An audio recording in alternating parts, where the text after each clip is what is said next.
Test. Yo, good evening, Leah. How you doing? It's gonna be good. It's gonna be lots of boxes and blender and all sorts.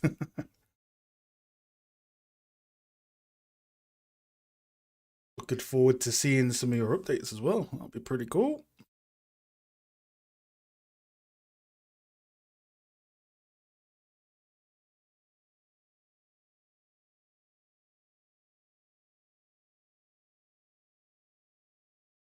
Oh, did I accidentally delete the reference?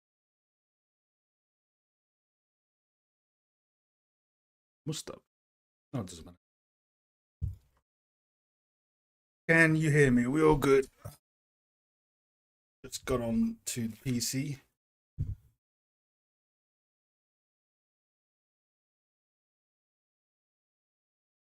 Ah, yeah, Patreon stuff.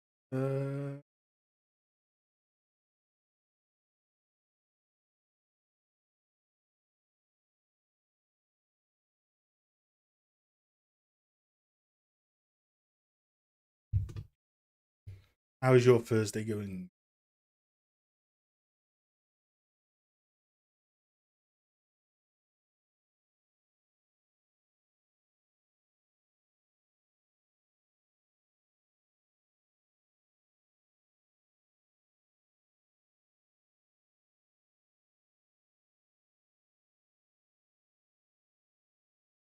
Ah, okay.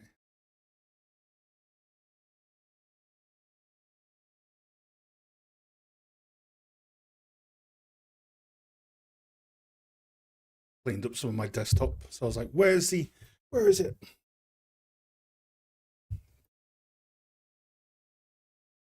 Hell yeah, Friday for the win. Friday for the win.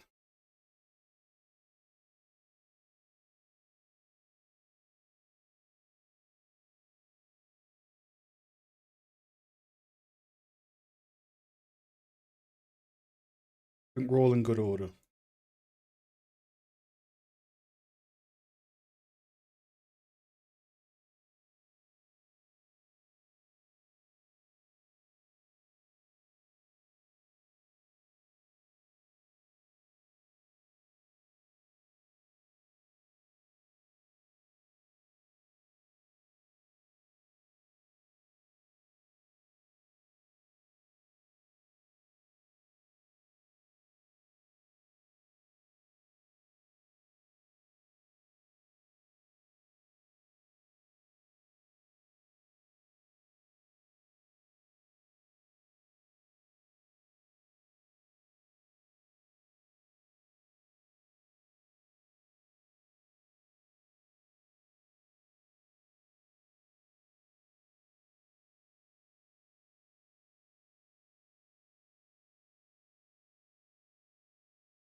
Right. How's Blender so far? Yeah, yeah.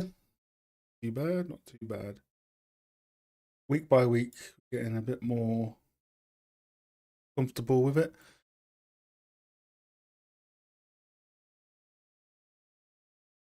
On the second week, I was like, oh, is Blender really unstable? But it was apparently things kept crashing. I kept losing preferences, but what it turned out to be was malware bytes. It was blocking Blender like every 10 seconds, so it made me lose my preferences and stuff. But for now, it's all good stuff.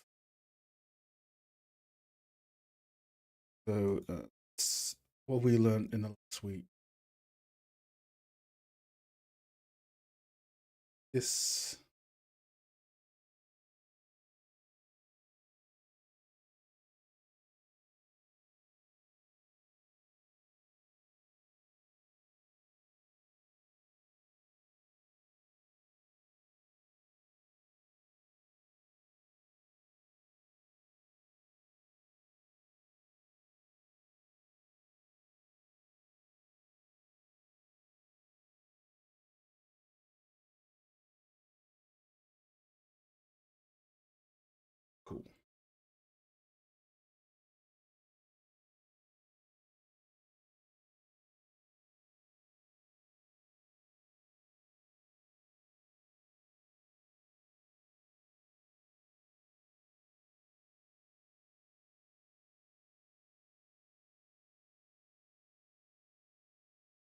That's weird. It just did I disconnect?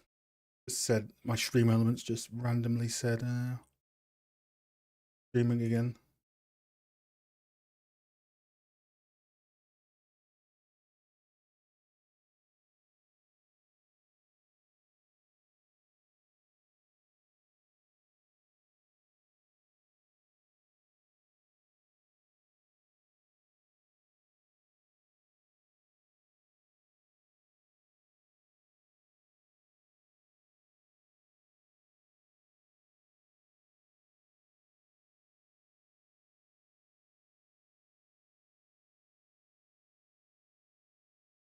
Let's lock you. See.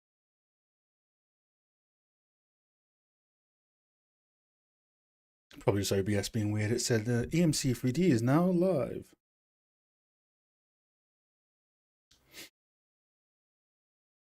Definitely excited for the stream. There's always so much knowledge. I don't know how much knowledge there is in at the moment with the focus being on learning Blender, but I think most of the knowledge comes from the questions on the stream, which is probably what you're referring to as well. As we get more along in this, as I speed up with Blender, we're gonna cover some cool techniques for the main channel using this as a blockout. So that'll be the future for that as well when we move along.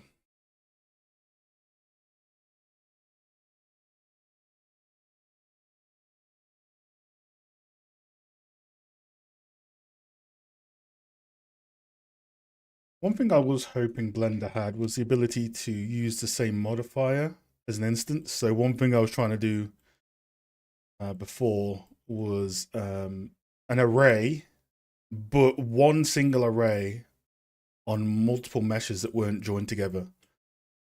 But unfortunately, I don't believe you can do that. They have to all be joined, which is not what I wanted at this stage.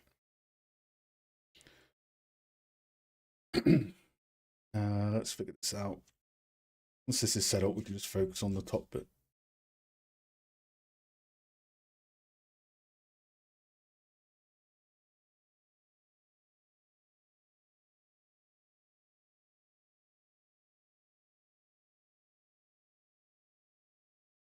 One, two, so at least 3 of those windows. These stay on 1 meter.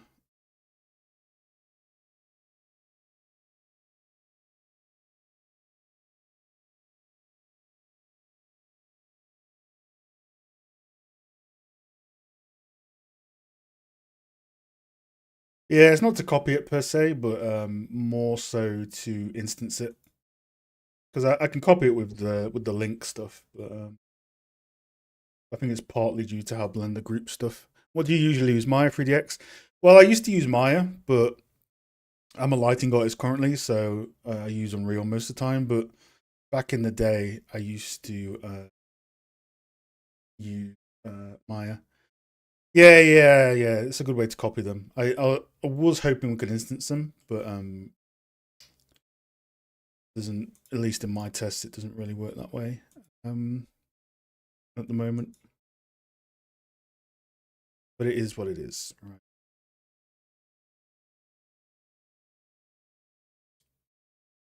I did a tiny bit of teaching in Max, but I taught mostly like environment art stuff. So it was always like never had to. It was all like masking and texturing and stuff. Didn't really teach hard surface or anything like that. So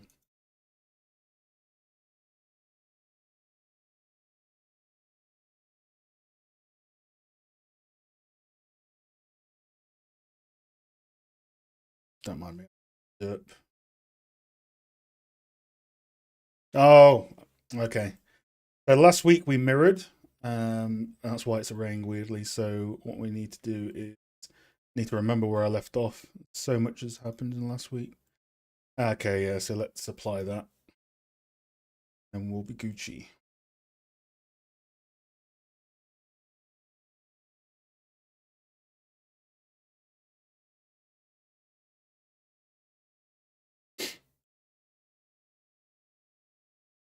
Yeah, we're not on 1 meter snaps for this at the moment. I think we're just going to make it block it out. not worry too much about the snapping and then snap it afterwards. Otherwise, I'll just spend so long on on one area. I did learn one really cool thing though. So here's one thing I learned the other day. So instead of moving the 3D cursor to get an origin point, if you G and then B, we can just go into a vertex and then just snap from that vertex. So that is a very big thing that I'm happy about, because moving things based off pivot was very slow for me previously. So that is actually one of the big things I learned this week, which I find really helpful, and hopefully I'll be able to try that out on a bunch of stuff today. Could be good. Could be good.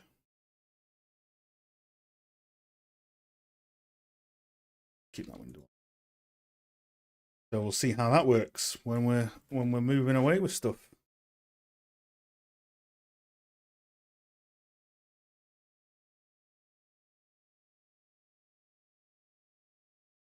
So that's G and B, by the way. So G, B, and then it just lets you go to whatever's snapped, and then it moves from it, which is really cool. You don't have to move the 3D cursor to it. I was like, that's so helpful. Very much.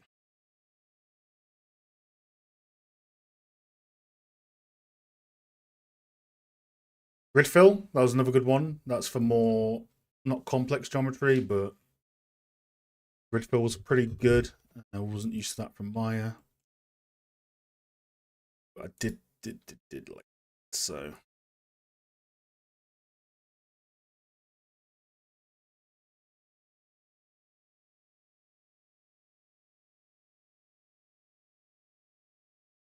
I just have to get used to snapping on and off. Sometimes I have snaps on.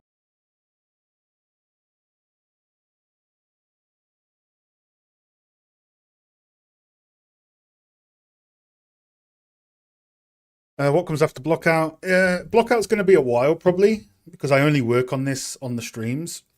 Um, so we'll block out, we'll put it into Unreal, we'll test the proportions, we'll put some flat colors on it. We're also only working on the right side for now, and then we'll eventually work on this side, but want to take it slow so we can get used to things.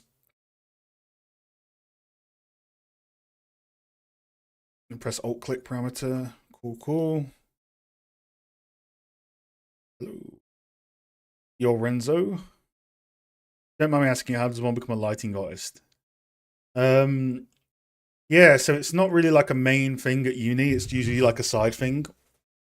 I think Staff's Uni is one of the first ones that had a proper lighting module, where it's not just like presenting stuff. It's actually like full on relights and stuff.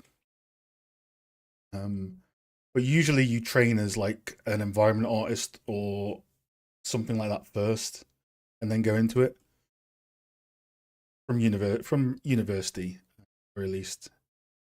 Hey, how you doing, buddy? Yeah, the lighting module came after your time. You have that classic feeling every university student has. The year below always seems to get better.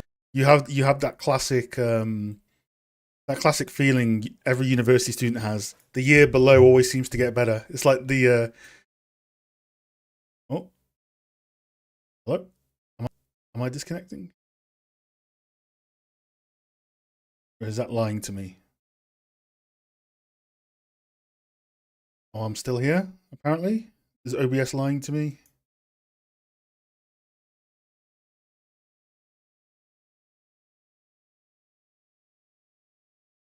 Oh, okay. I was like, what's going on?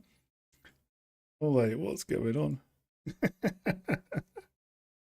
What's happening here?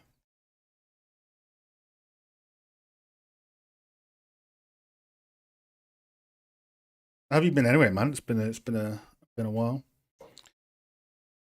No problem, Mr. Brooker. Thanks for saying hi. No, you haven't disconnected. Thank you very much. No?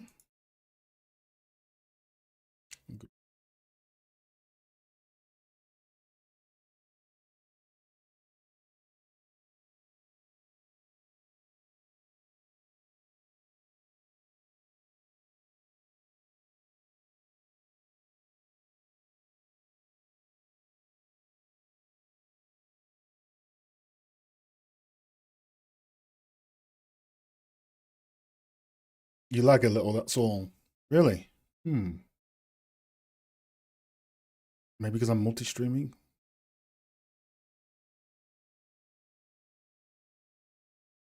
Let me know if I keep lagging throughout. I am streaming on both platforms, but it is in the back of my mind that one day we'll probably just do it on YouTube. It depends. I don't have the fastest internet connection anyway, but you know, no lag on Twitch. Maybe it's you, Renzo. Maybe you're lagging.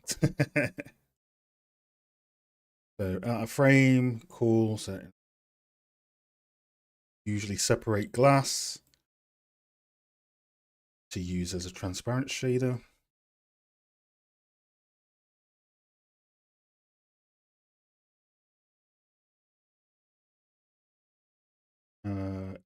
Is there any way I can force that to change color? Because I am in random mode.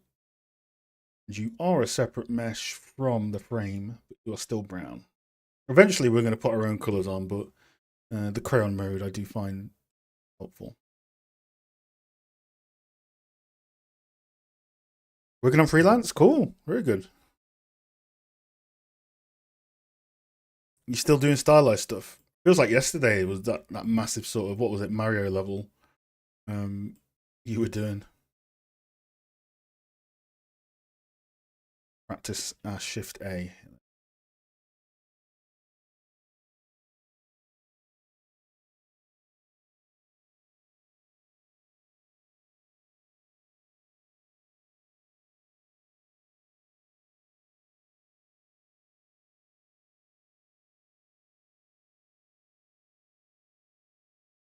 Yeah, I've got a few quick favorites at the moment. Nior, not Nior Lafut, no, Nior Lafut. Adding them up bit by bit. The more useful things I find, the more I add to the quick favorites. My current goal is to not go up here and to use Alt middle. I find Alt middle is it's behaving now, but sometimes you're in like this axis and you'll do Alt and move it, and it goes all the way to the other side instead of like snapping.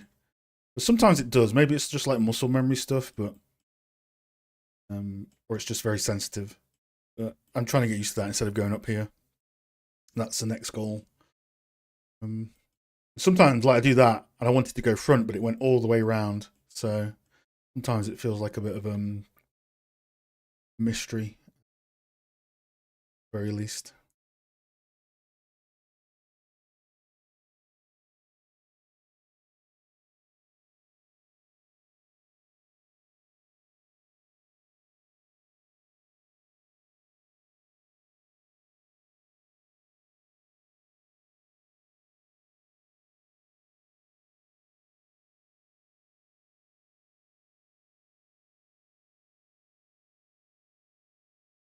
I do kind of want to get back started in ZBrush. Oh, character sculpting. Awesome. Going over to the dark side. See. I see, I see.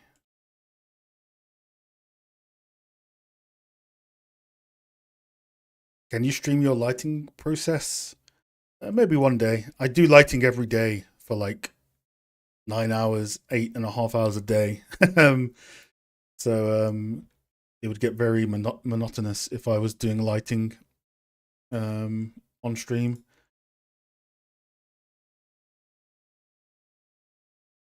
I do lighting stuff on the Patreon though.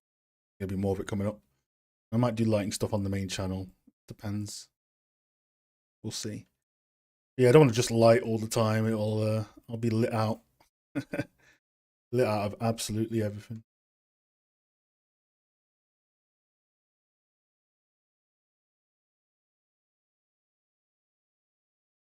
That's cool. Yeah. That's what I'm trying to do. Yeah. Get back into, learn Blender, get used to it, do some shaders and designer again. That's what I'm doing here. Just keep it fun and challenging.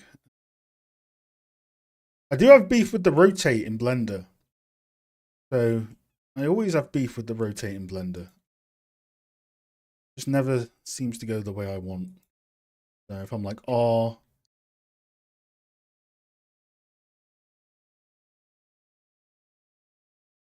being a bit better now, actually. Turn on the increments.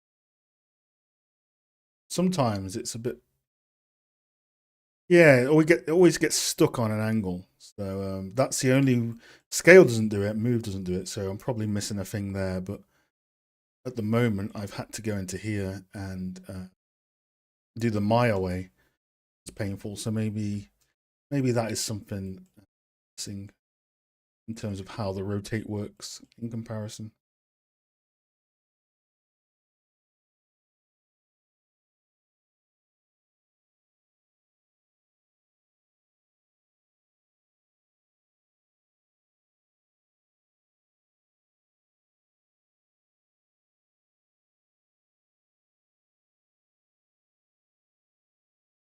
Since you multi-stream, I think you should set up a. Yeah, I have both chats.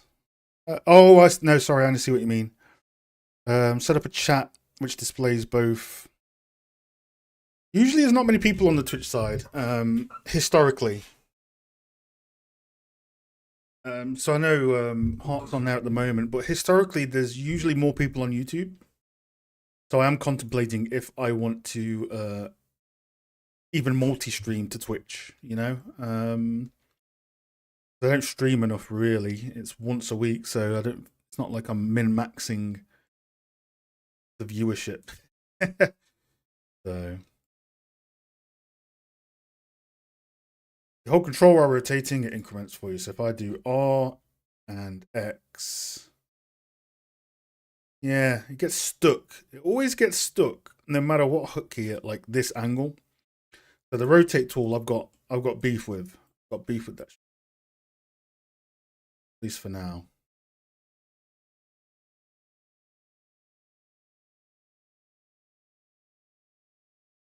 Yeah, it's always stuck at 30 degrees, even though in here it's on 5 rotation.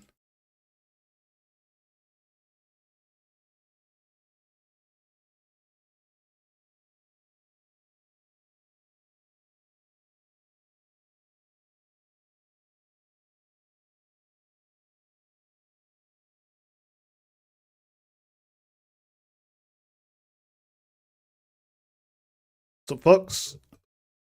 What's up, Alex? Hello from Brazil. I'm new here. Met your YouTube channel today morning. Hey, thanks for watching. Nice to meet you.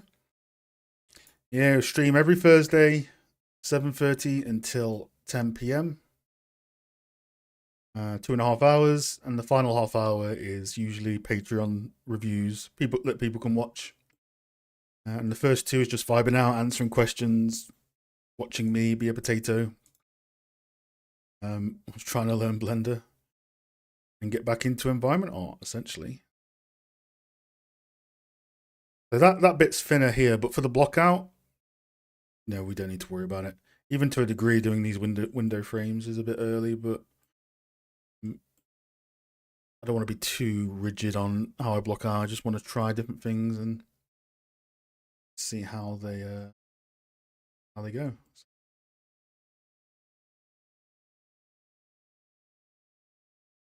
This will make us rotate again. So let's see if there's any pain.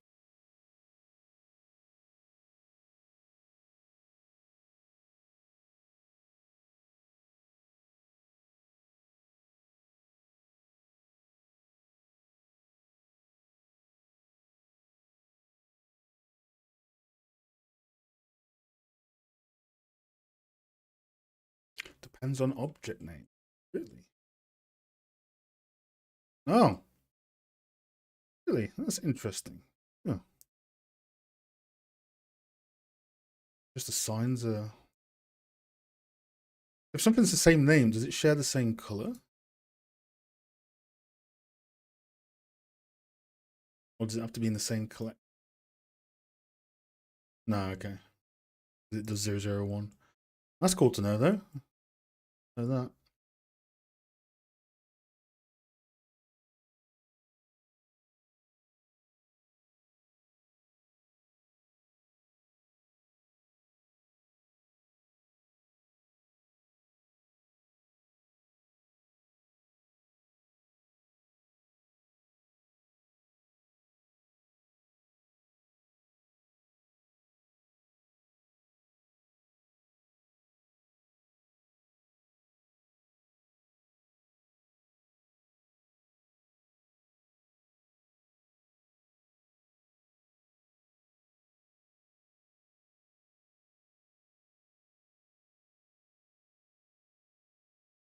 All right, so if we get the rotation beef, so R, RY, hold control, getting stuck. That's the only thing that is bugging me.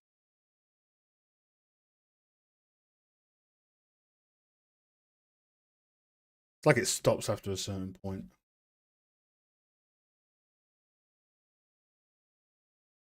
Yeah. It can't even move back no matter what. It's like it just goes on strike, basically.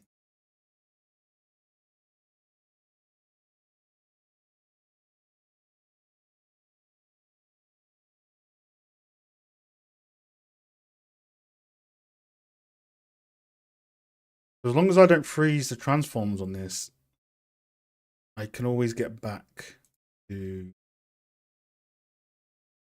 straight, right? Okay, perfect.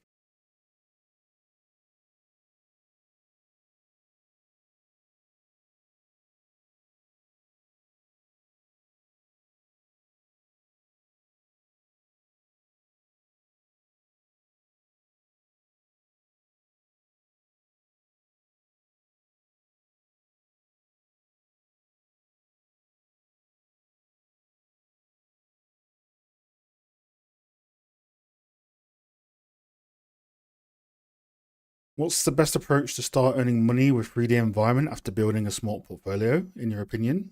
I'd say basically to get a job, really. That's the most straightforward way. Get a job that will pay you a salary to do 3D stuff, either in ArchViz or games, even teaching. Be a teacher. To that, you've got a few options.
Not earning money, probably sell assets, Sketchfab. Yeah, getting a job is easier said than done.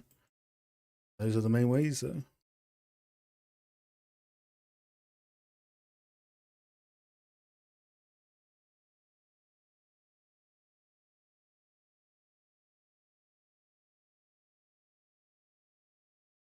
Yeah, being a teacher is probably the most common route in for uh, students. I'd say college teaching and then university teaching, something.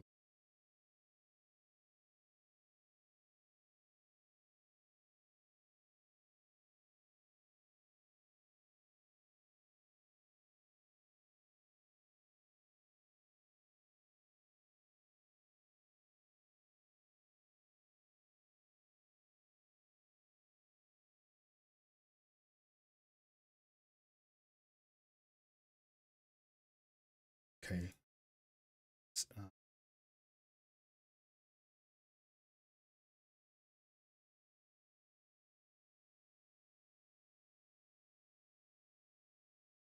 that's not so. Hoping to mirror on that.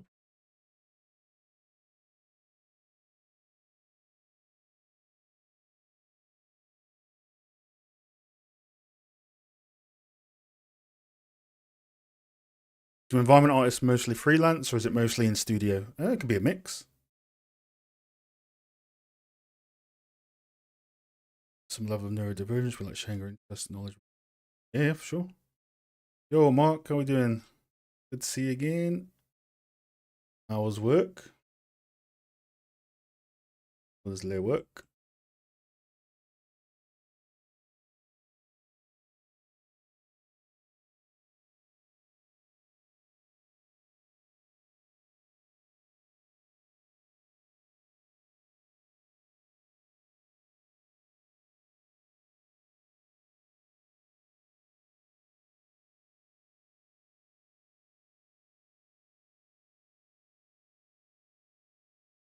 Maybe in 3-4 weeks, I'd love to get some lighting feedback. Yeah, for sure.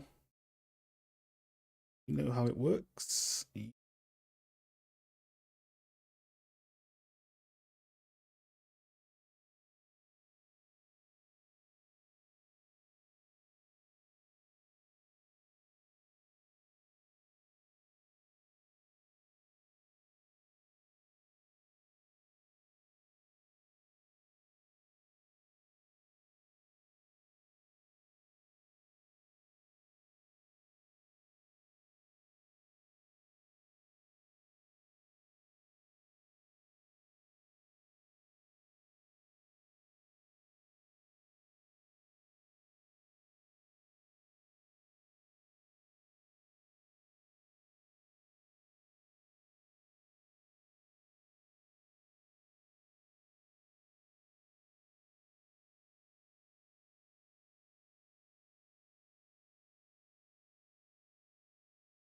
Work was tiring, but good. We're finishing some content for next patch. Awesome. Yeah, milestone city. Oh,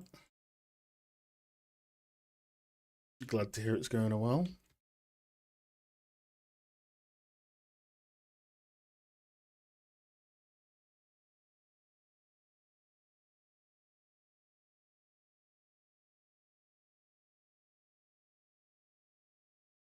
What to learn first if I'm a prop artist trying to get an environment art position? You got to make environments. Got to make something that will show modularity, textile density.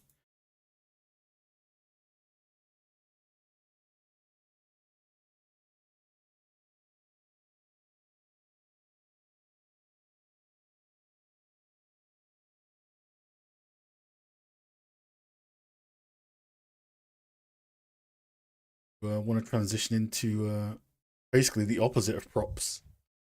So with props, you focus just purely on one thing and you unwrap it. You put a 4K texture on it when it should be really a 1024. You can sort of cheat a lot. So having at least one environment with modularity will be really good. Trim sheets, yeah, as well.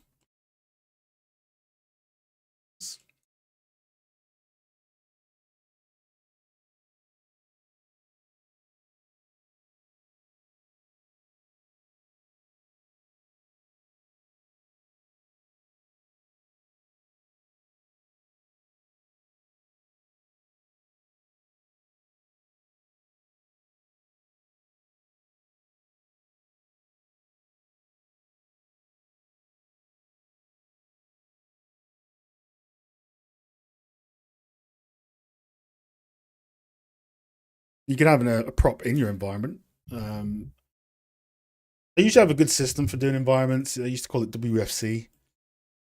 WFC is walls, floors, ceiling. Um, Basically, if you do those first and have a really good looking um, empty room with good lighting, you'll be way more confident about what you put into it.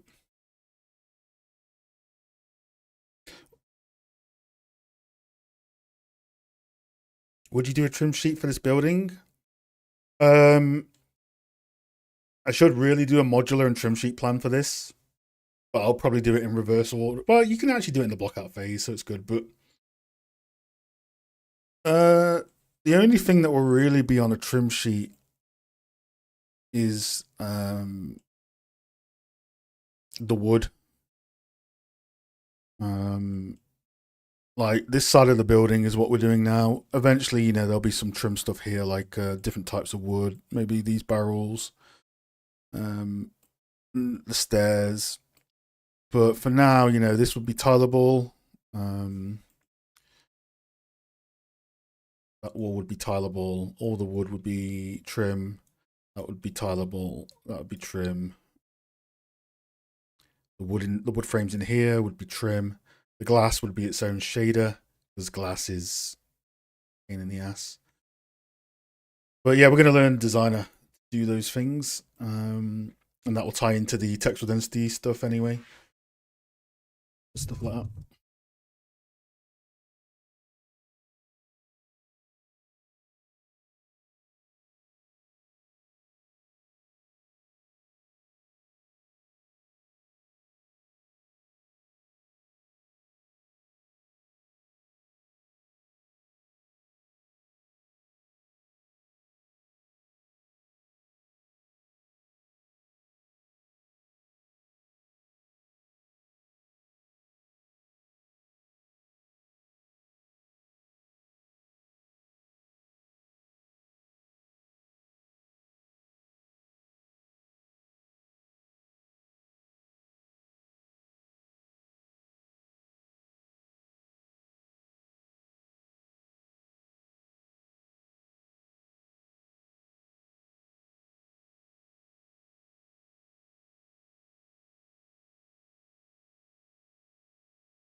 Got a hat on.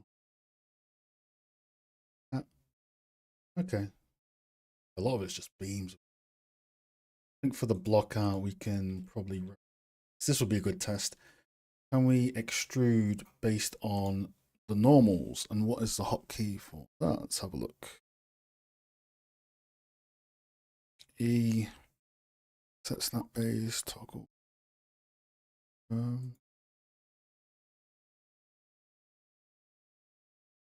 Extrude along normals. Perfect. There we go. So what is that gesture? So that gesture is not extruded. So you hit E, enter, right click, extrude along normals. What was the hotkey? A, F. No wait. E is extrude faces. F. Practice that again. So we want to that. E, F. Oh, okay. E, enter, F. E, right click, F. Terrible. You know what? No, no. I don't want to add too much to my quick favorites if there's menus already there for it. Ah, there we go. So we have to enter, right click, and then Blender. It's definitely an MMO, isn't it? Jeez, the hotkey combinations. I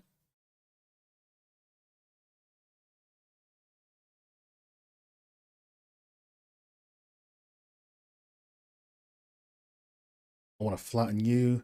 I can scale you to 0, or will loop tools let me.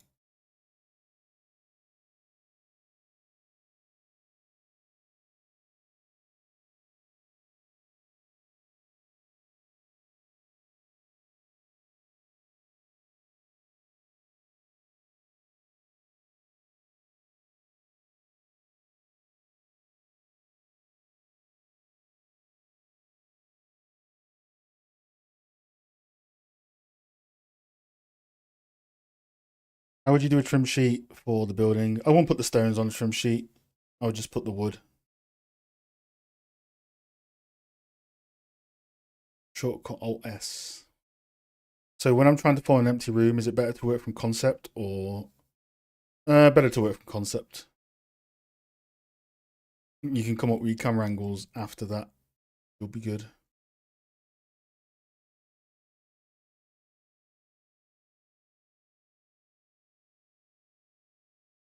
Yeah, this alt middle mouse to snap is very sensitive.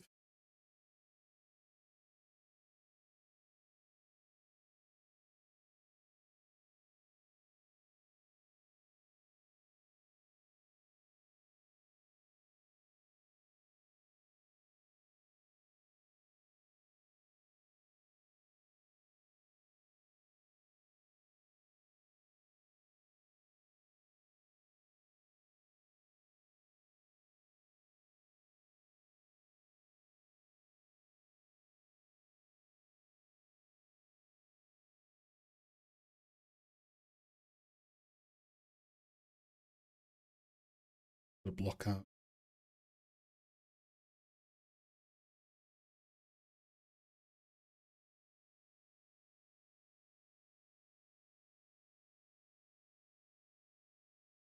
Yeah, good stuff, Mark. I agree with that. Get the reference first. Mark with the masterclass.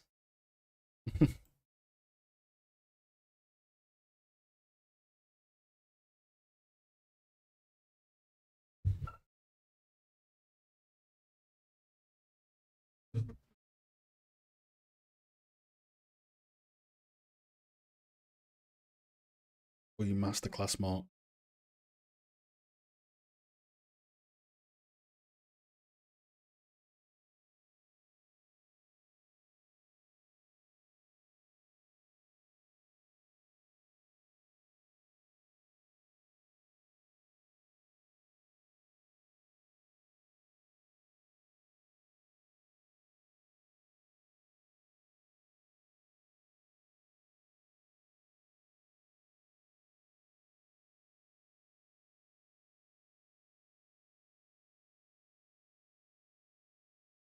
What's up, Roberto? That's a cool name. Roberto Daniel Garcia Espinoza. It's the coolest name. It's the full name.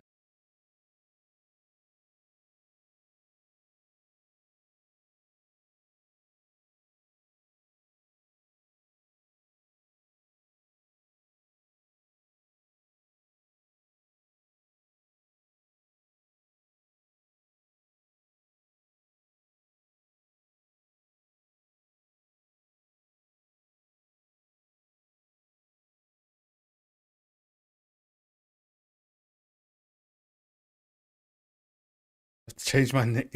My name is too long.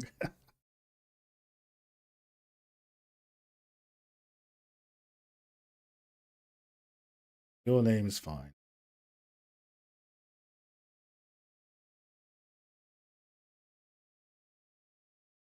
Let's get rid of this floating edge. This is pretty nasty.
Anyone got any epic weekend plans?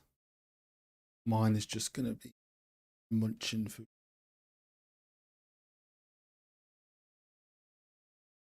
Munching food. No, that might be.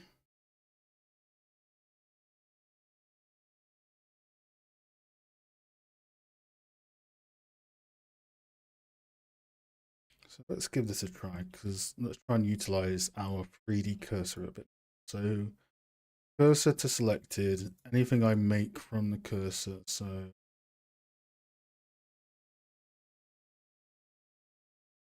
yeah, I could get used to that.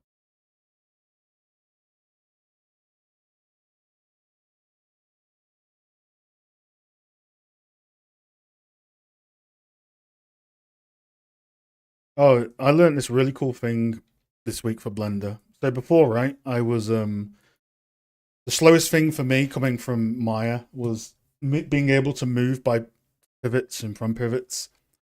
So instead of moving cursor, I learned this cool thing. So if you press G, and everyone's gonna be like, "Yeah, it's basic Blender." You know, it's like you press G and B, you can set the next movement based off a vertex.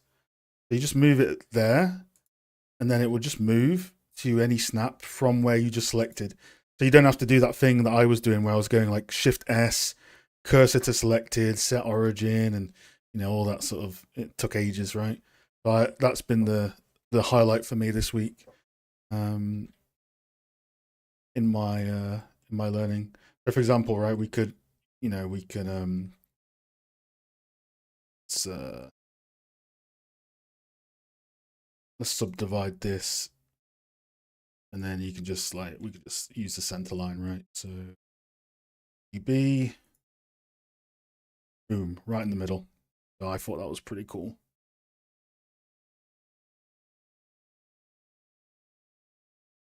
What's your favorite snack? Um, I have two snacks here. I'm gonna eat after stream, but they're not my favorite. But these two are good. Aero and Maltesers, but Galaxy is my favorite snack. The thing with Thursdays is I literally get no time. I finish work at usually 6 p.m. sometimes 6:30, and then I go for a walk, and then try and munch as quick as I can before the strum. What a strum!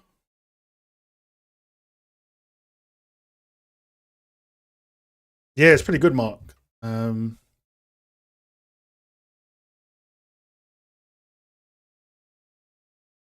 Just being able to like not have to move the cursor to where you want to snap was pretty good.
GB plus an axis.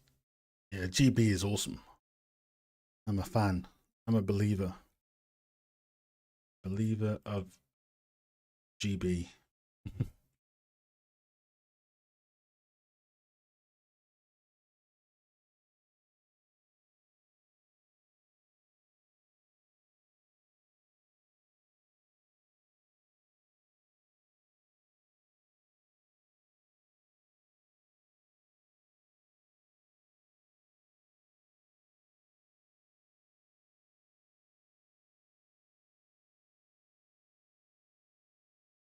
Eventually, we need to not square off there, go all the way up. one.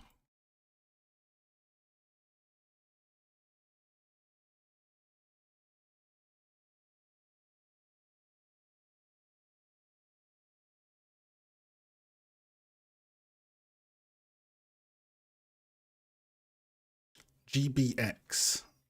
Okay. GBX.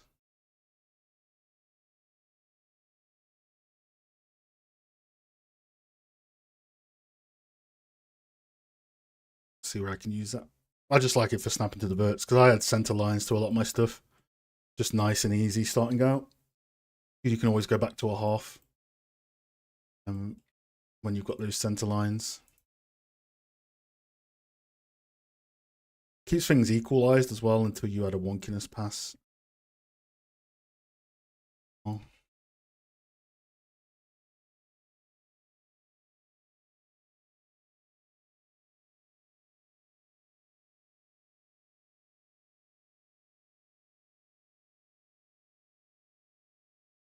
So let's see, can we borrow you and then reset you?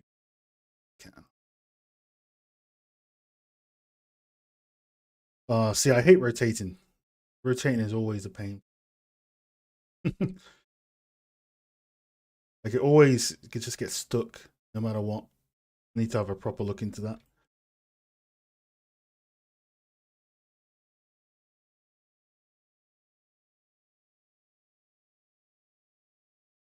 Also, snapping to orthographic is a bit wonky with the middle mouse.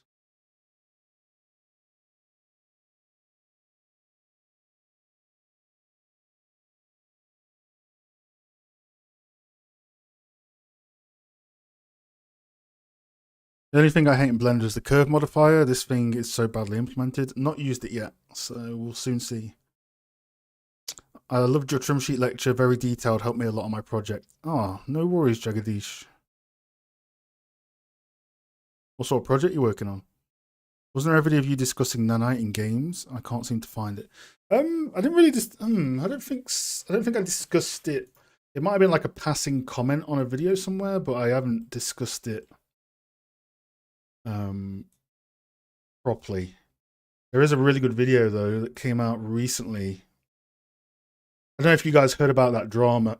I don't fully understand what it was, but basically there was I think an indie game dev that said something along the lines like Unreal sucks, Nanite Lumen are terrible, blah blah blah blah, all that sort of stuff.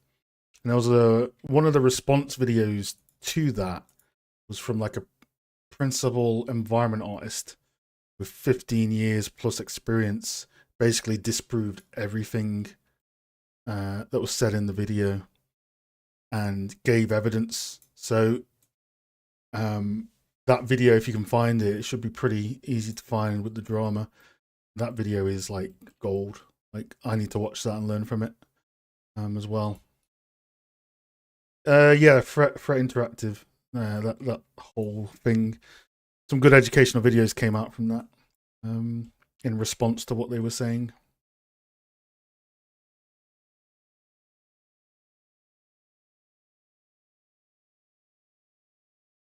Tokyo environment for a blur like car game. Blur like car game. What's a blur like car game? That sounds awesome.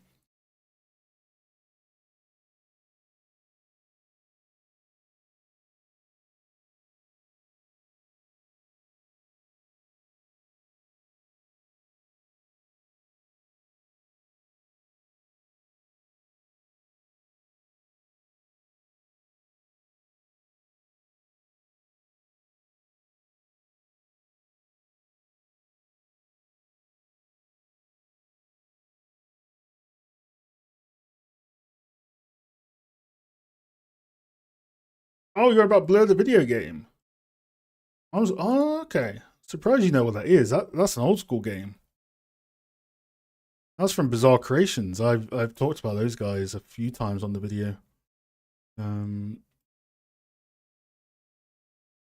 Yeah, I know, yeah, but that was made in the UK. That was a great game. I actually have their art test. It wasn't for Blur. It was for Project Gotham. I have their art test that I need to show some folks. Their art test is literally just reference, but sometimes art tests can be a brief as well. Yeah, Blur's old school. Blur's cool.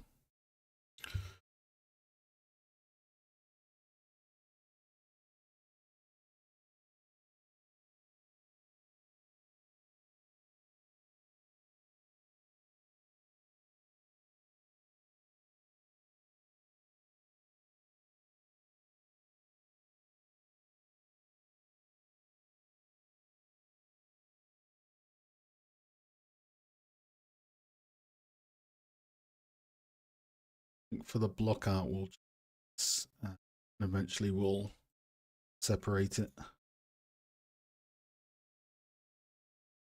So with the blockout, we're just getting meshes in place. And then once we got the whole thing there, we'll look at it and we'll look at the reference and we'll be like, okay, this is off, this is off. And within good reason, we'll proportion it. I'm not going for 100% accuracy, but I want to get like these main gaps in. But for now, I just want to get the geometry in so that we can move the verts afterwards. So for example, these two 45-degree things might be a bit too thin, but the geometry's there for us to manipulate. Otherwise, if I do proportions this early, I'll be spending ages. I want to get the bigger picture in, because the sooner you get it into the game, the better.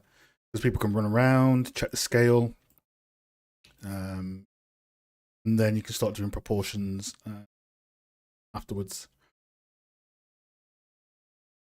Is usually the plan. Not as fast as Mark. Like a blockout done in like 2 seconds.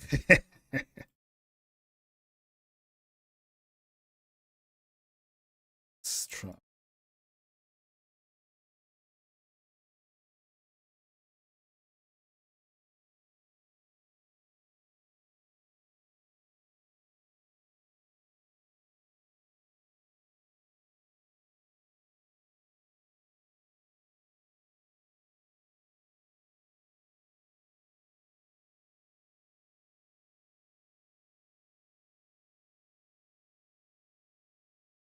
Not even doing that.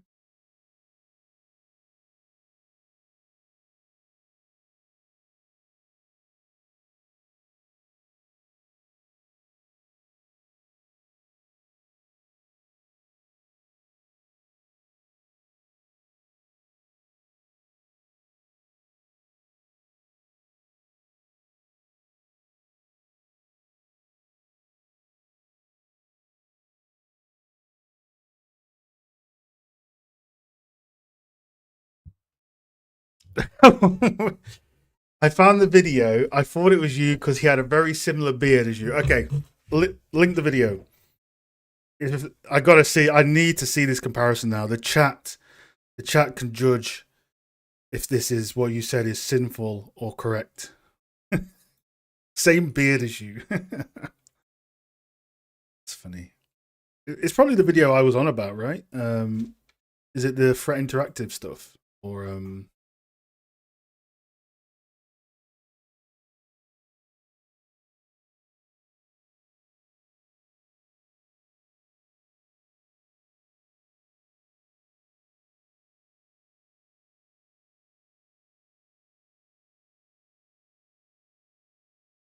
I think YouTube lets you link videos.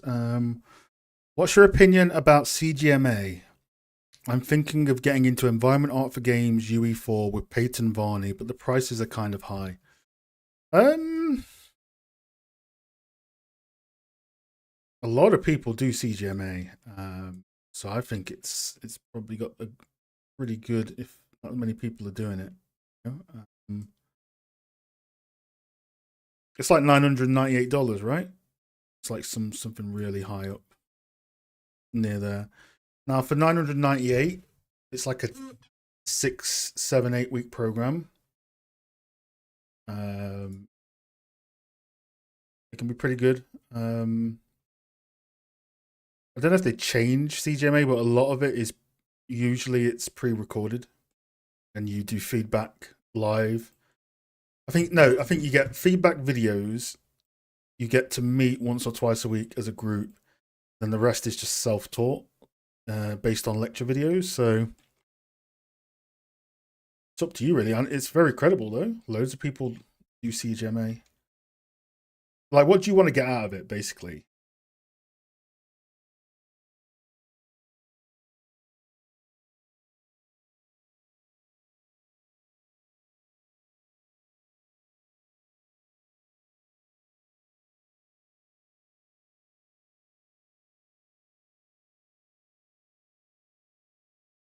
Also, I'm pretty sure Peyton Barney has a YouTube channel.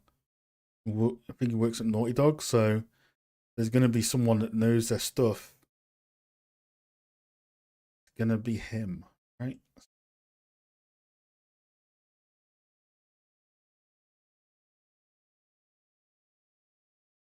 Just a bit sticking out here. That's fine.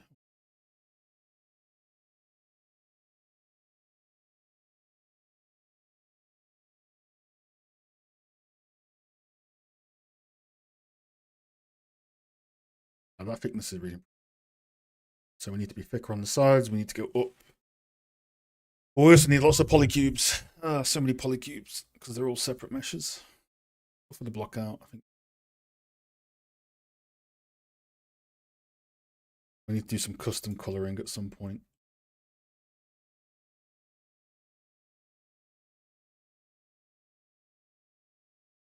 Oh, we already have a wood one.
So the target is last. Okay, cool. Target is always last.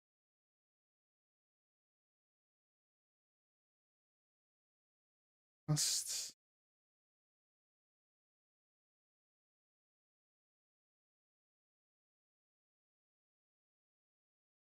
I think I'm more interested in the networking. I know it may be good calls with good info and feedback, but I'm not sure if it's something different I could get. Um, yeah, I don't know how good it would be for networking because, like I say, a lot of it is. I guess it depends how active your classmates would be as well. Like I say, is a lot of it is pre-recorded, so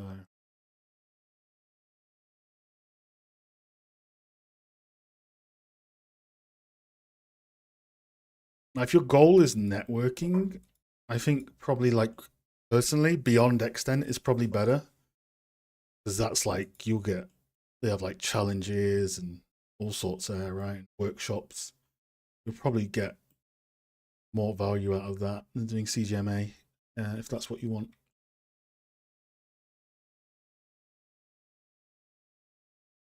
It's up to you ultimately. Both options are good. So yeah.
Beyond Extent Patreon. Yeah. Beyond Extent Patreon.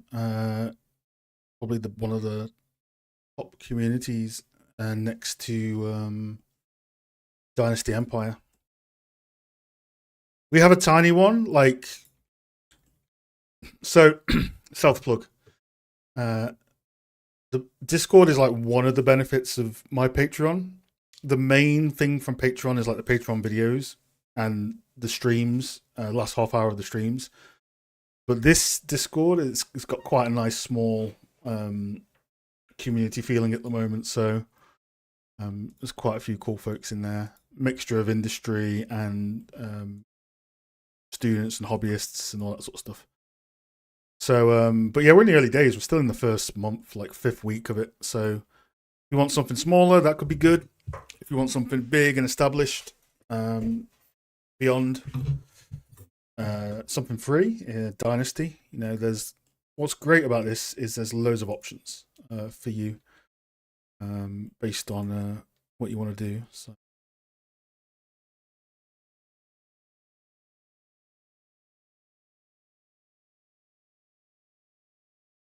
Well, I'm not going to link material. Well, am I going to link material that much?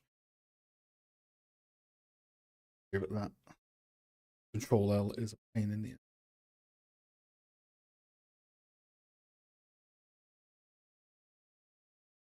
Way target is last. So I'll probably transition to this now. So we had some fun with the gummy bear mode. So this was fun, but it's just better for me visually whenever I do blockouts.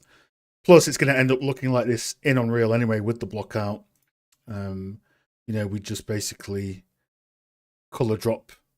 We can refine the colors later, but it's just way better for separation than the crayon mode.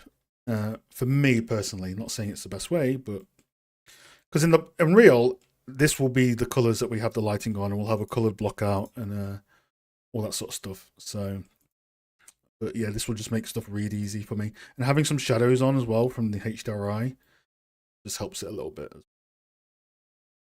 Yeah. Let's catch up on the chat. With modular meshes whose ends are hidden, is it okay to cut the faces off? Yep. See, I've done it on these beams. If the face goes inside and it's not going to be seen in the interior, just cap it out. Cap it out between the thickness of the walls. You don't need the face there. So yes, as you can see, I've cut out most of my back faces. I'm a junior 3D artist. I'm learning a lot at work, but sometimes I feel that maybe I should learn more from the outside and do stuff. No. You can do whatever you want. You don't have to join the communities or do all the extra stuff. It's really down to what you want to achieve, right? So the most badass people in the games industry are those like people that don't have social media. They don't have portfolios. They have a PDF of their portfolio, but they have no online presence, and they come to work, treat it like a job, leave, and they're absolute badasses. So if you've got the job and you're getting paid to do it, don't feel guilty. Like you're learning every day on the job, so you don't really need to do extra stuff. It's up to you if you want to do that or not. You don't have to, right? What's your favorite game of all time? Oh, I'll tell you the most memorable games. Growing up, Final Fantasy VIII. Final Fantasy VIII was my first Final Fantasy. And in recent years, probably MMOs, Final Fantasy 14. Other than that, I don't really. Assassin's Creed is always fun, but just as a genre, Assassin's Creed is what, you know. But yeah, Final Fantasy VIII as a kid had a very big effect on me. I mean, in later years, like the last few years, probably like Final Fantasy 14. But I don't play games much at the moment. Only now and then. Burnout is up. Yep, it is. Hey, just joined. Is this messing around testing or early blockout? A bit of both. We're just learning Blender on some shapes. And eventually we work on it on the stream, which is 3 hours a week. Eventually this will form a blockout that goes into Unreal, and then we'll do proportions and scale, and then we'll do trim sheets. It's just me, also me just doing stuff that is, like I'm a lighting artist, right? So I haven't done environment art in a while. I used to teach it, but doing a full thing is going to be a fun challenge. So it's a bit of everything, really. And how you doing, Has 3D?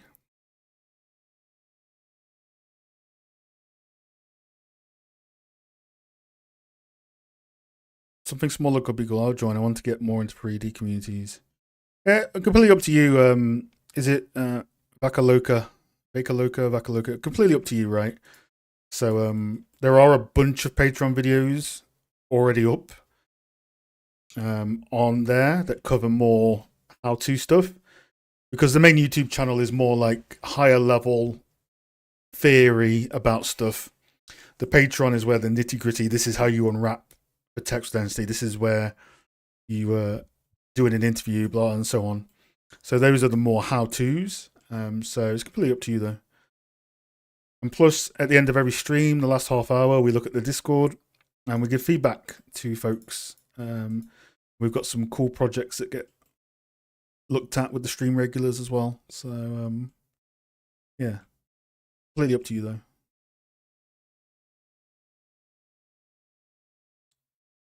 AC Shadows. Yeah, I like AC. I do like AC. Black Flag was my favorite one, I'd probably say.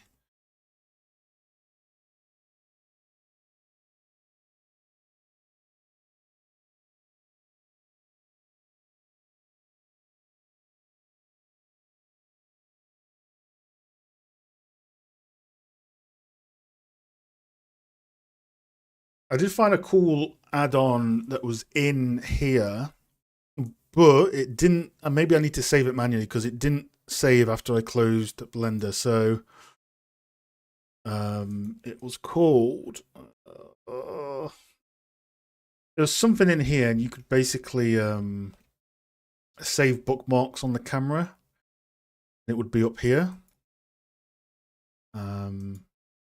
But when I closed and reopened Blender, I lost my camera. But yeah, I forgot what it was called. It was something in here. Something to do with shots or cameras.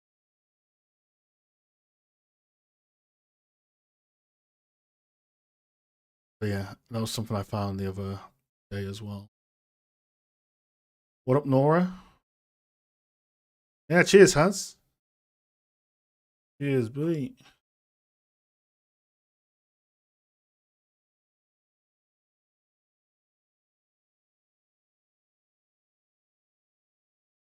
What sort of stuff do you do, Has 3D? It rings a bell for some reason.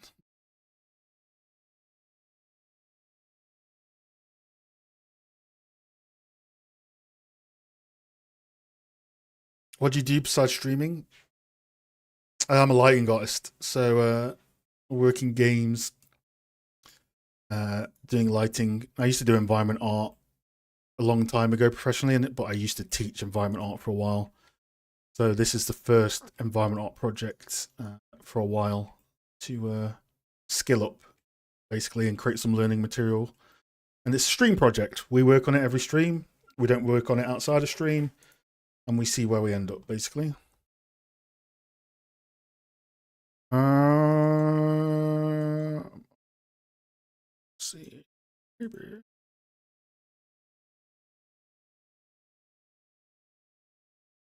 It was in this list, sure. There was something in this list. I can't even remember how I found it. It was just so.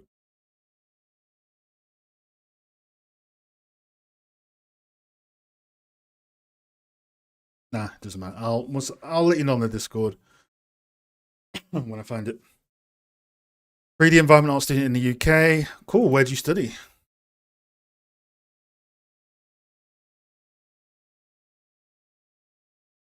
Oh, really? Um,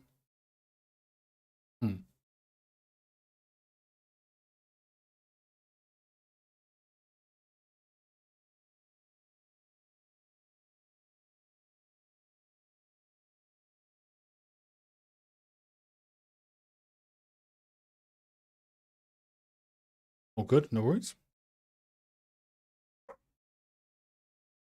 But yeah, I would like to. It doesn't matter. I do usually save a camera. At some point, we'll set up a camera in here and we'll match it to like this rough angle, and we'll check back to that. But ultimately, Unreal is going to be the main camera thing. But starting out with proportions, we set up a camera that's like this angle, right? And we can always bookmark it and go to it. All that jazz. Oh, Sheffield Hallam. Cool. I studied my masters there in 2014, 2015.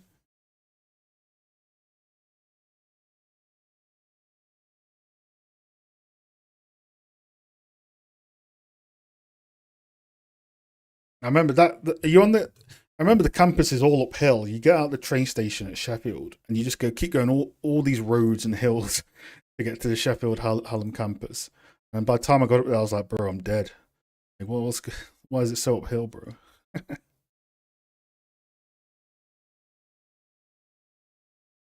Stored views. That sounds familiar. Yes, it was stored views. So I had this on my other blender, and I installed it, and I set my camera angle in here. So we'd set an angle and save it. However, this disappeared after I reloaded the file, but this is cool. So what I would do is I would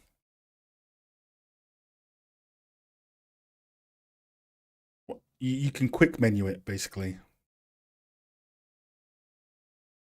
It was no. Yeah, you could quick menu it. Yeah. So yeah, this is what I had before. So you work, you model, you do your thing. Okay, what's it look like in the concept shot? Cue, set, boom. However, this disappeared after I reloaded Blender, so we will keep an eye on it. But yeah, that is a good one. We can just go to our concept shot every now and again, which is cool. Oh yeah, FSpy is for modeling over an image. So we're not doing that in this case. We could, but I'm just doing it by eye. But yeah, you could totally put this into Blender, put a box and line it up, and we wouldn't have to guess the proportions. But I like sort of doing the proportions on this case by hand. But yeah, you could completely model over this with FSpy. Both are super fine workflows.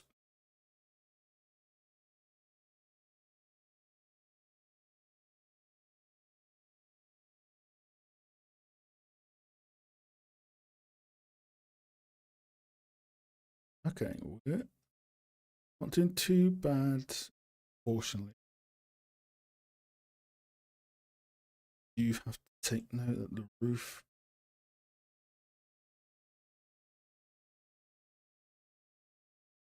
to up our wall a bit.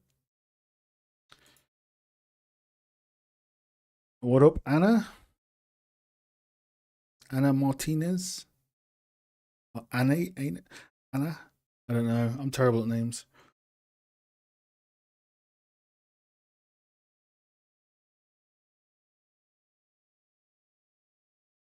It'll probably be modular. The only reason I was thinking, like, we have pillars, right?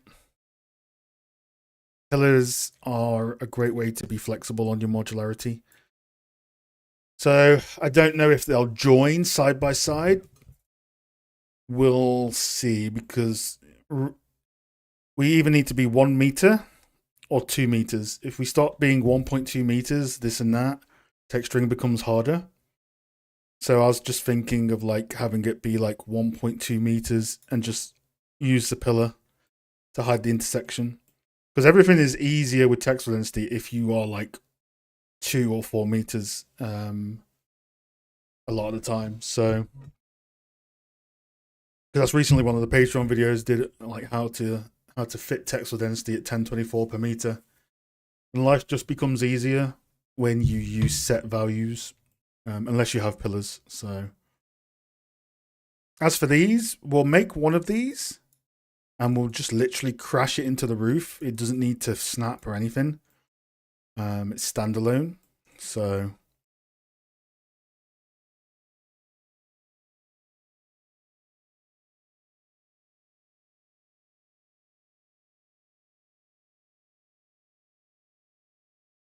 yeah, it's all about trims and tilables.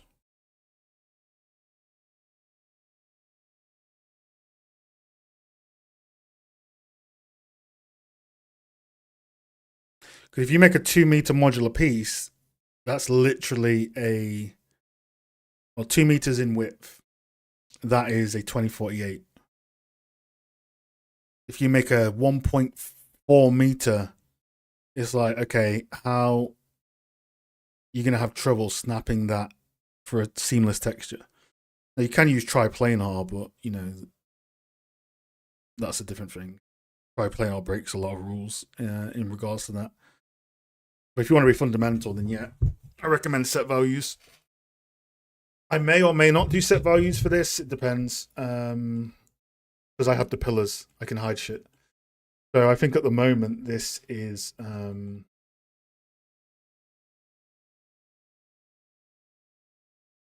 oh, I wish it added it up together.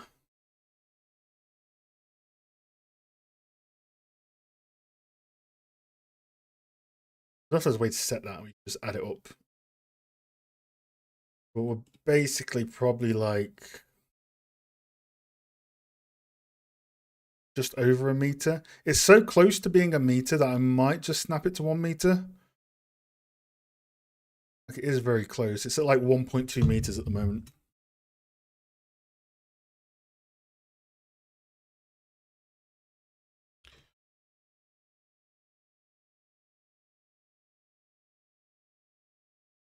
Oh, modular is ideal if you're making a building that has interior and exterior. Oh, for sure, yeah. You just make an interior piece. You have like a wall thickness of like, I don't know, like 50, 100 centimeters. Yeah, you don't have to be modular. It helps a lot. If you're using Unreal, yeah, it is good to be modular. But it's not always a golden rule. I look at all the Last of Us stuff. That's all just, it's modular, but it's merged. It's not put in as Lego pieces. But Unreal does like modular stuff, so that's why it's good to work that way. Yeah, this is close to a meter. We're slightly over, but do I want to sacrifice? Because I like the little gap we have. I suppose we could be. Maybe we'll make it 1 meter. See, but having pillars helps a lot for gaps.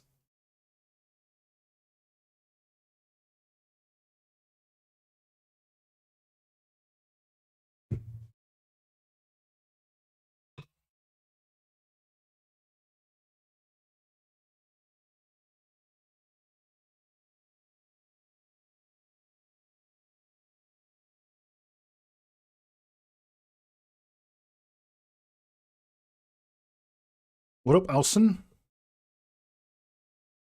Hi, I'm beginning to work my portfolio for environment, but only work to NFT games. Do you think this could be a negative point to my resume, or is it seen as a bad thing in the industry? No, I'm working at a company that does that sort of stuff. So no, it's completely fine. Need work. You need work, man. Got to get paid. Take what job you can get. If you work on beach volleyball, Dead or Alive, Naked Edition, who cares? All games are made in similar ways anyway. Modeling is modeling, just different rule sets. What up, Farian? Welcome back. Perfect live stream. I'm working a lot of trim sheets and modular. Nice, good stuff, man. Let me know how it goes. Do you think it's okay to have two different textile densities in a project? I'm thinking of keeping the normal one 512/248 per meter. Well, games never really have a consistent textile density. Very rarely. There's so much stuff that breaks it. So, so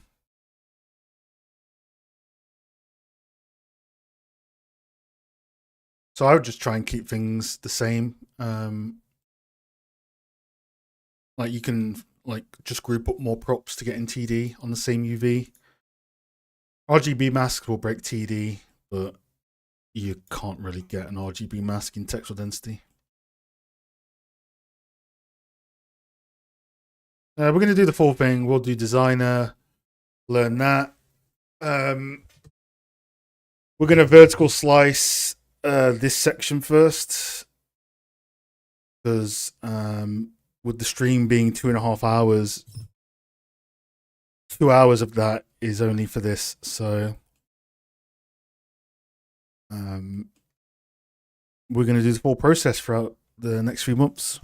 Unless we have a special stream where I'm doing something else, but it's good to carry this on and see it progress each week.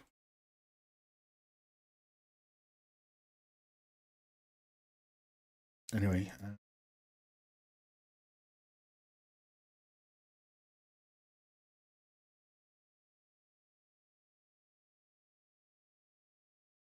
It's probably ending slightly above.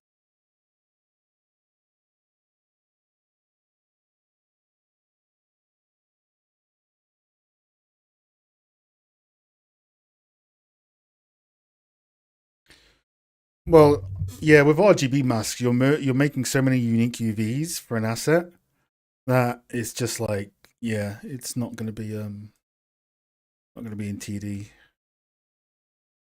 a lot of the time.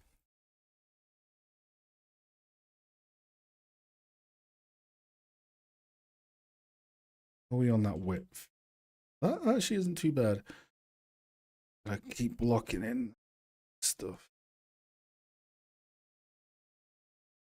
Actually, I think I'll do that on second pass.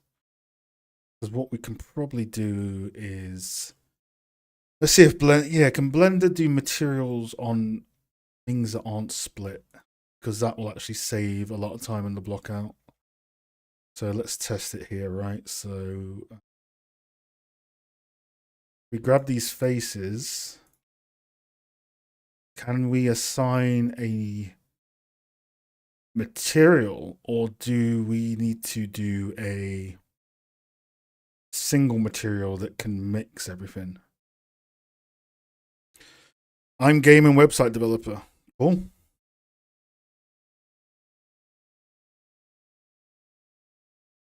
So in Maya, you can. In Max, you need a submaterial thing. So I wonder if it's the same for Blender.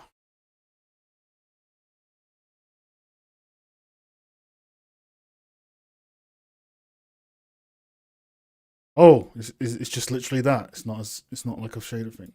Really. Okay.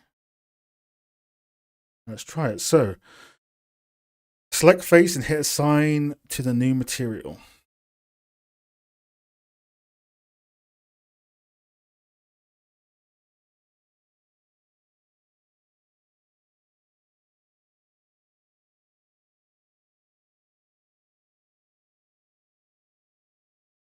See, it's changing the whole mesh still.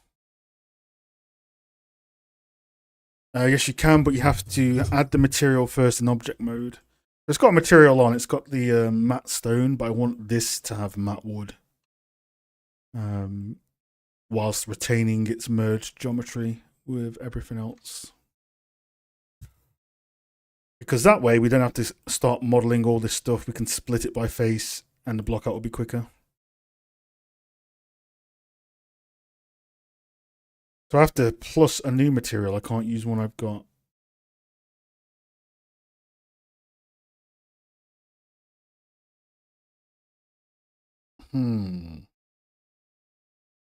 Interesting.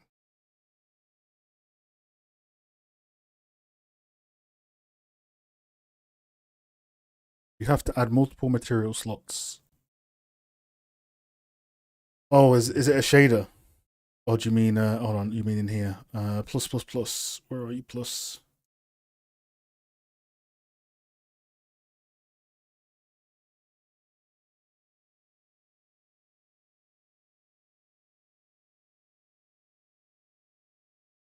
Maybe I will have a look at that one off stream, so I don't waste too much time looking for it.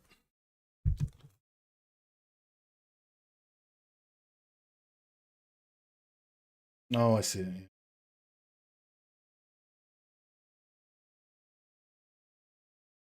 Oh, I think I understand that.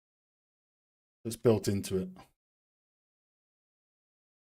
Okay, cool. Well, that's much easier than uh, VDS Max. Jeez. Yeah, I get it now. Yeah, that's cool. Thank you very much. That's cool. So what we can do now is instead of modeling all this stuff, which we eventually will do, we can just split with an edge loop because we just need the big. All we need is the big form, right, of the color. That's why having colors on the blockout is so helpful because colors help add separation, but also colors really help with Unreal because the lighting will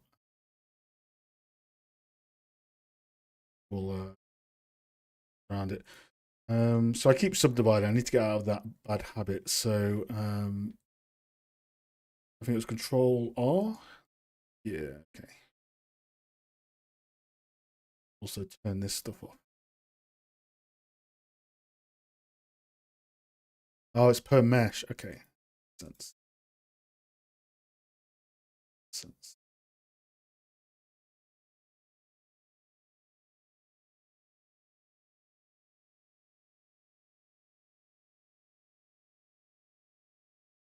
There we go. Cool. Yeah. Nice. Nice. Nice. Q set.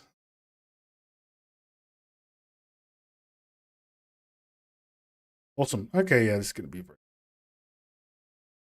Look, we can already start to judge right where the stucco height here will be in comparison to this. So I like to use the block colors as well to block colors and edge loops because it's going to be a split anyway, right? But block colors and edge loops is a really good way to get readability in your blockouts. Well,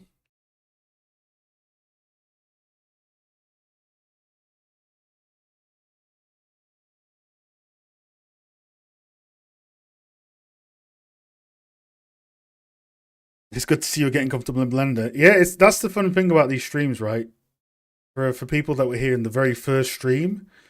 Uh, so as week and week goes along, things get a bit more comfortable, and it's cool to just share that journey. But also, what's cool is every time we do the Patreon feedback in about 20 minutes, we get to see the same projects a lot of the time progress, and that's really cool.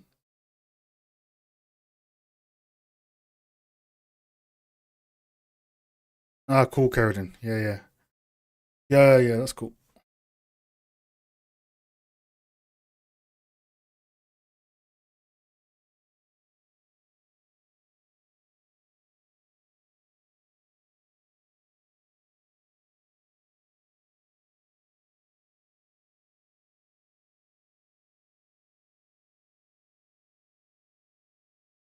Like I'll cut the edges on very obvious things. Like I won't cut in an inset here. I'll actually do geo with that.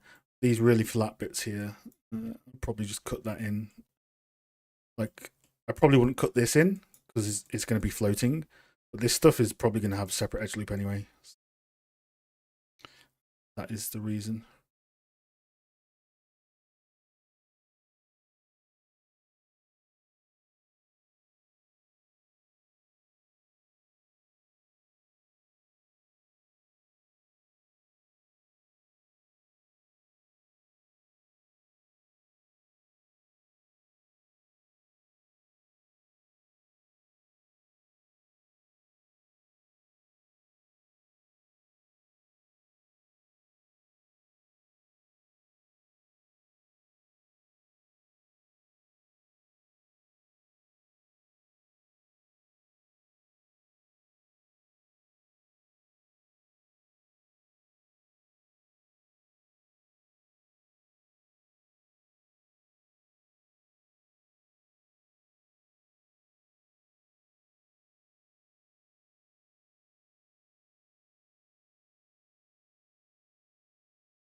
have about 20 minutes until Patreon.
This will give us a lot of proportions now. So 1, 2, 3, 4.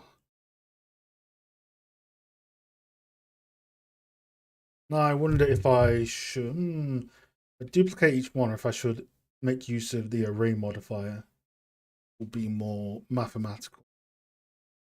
Although probably is going to be one mess.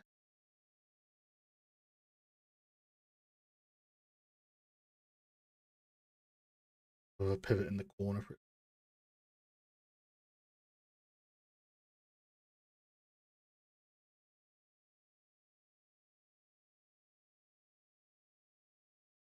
Maybe for early blockout. Want to get the spacing because that's there's a bunch.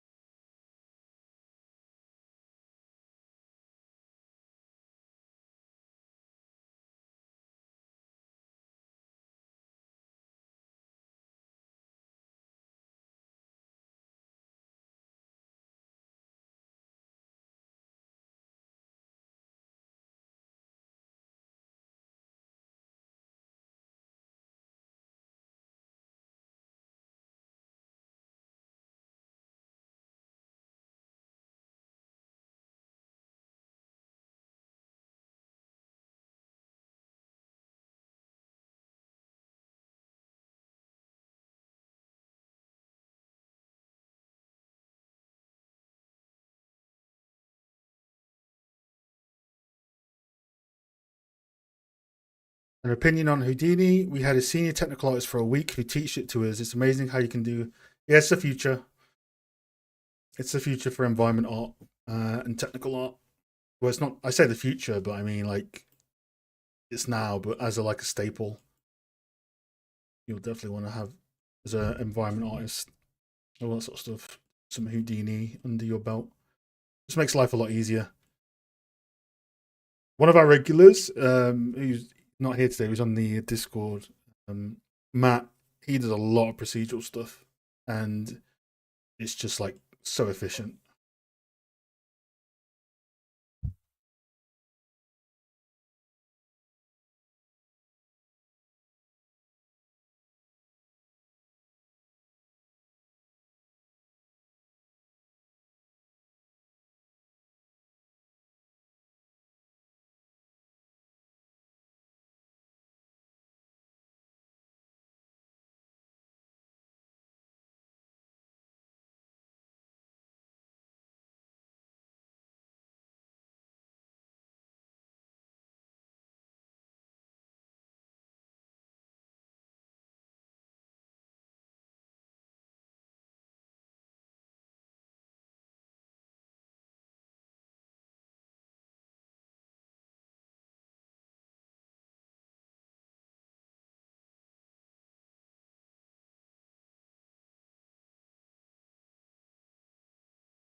this window is small.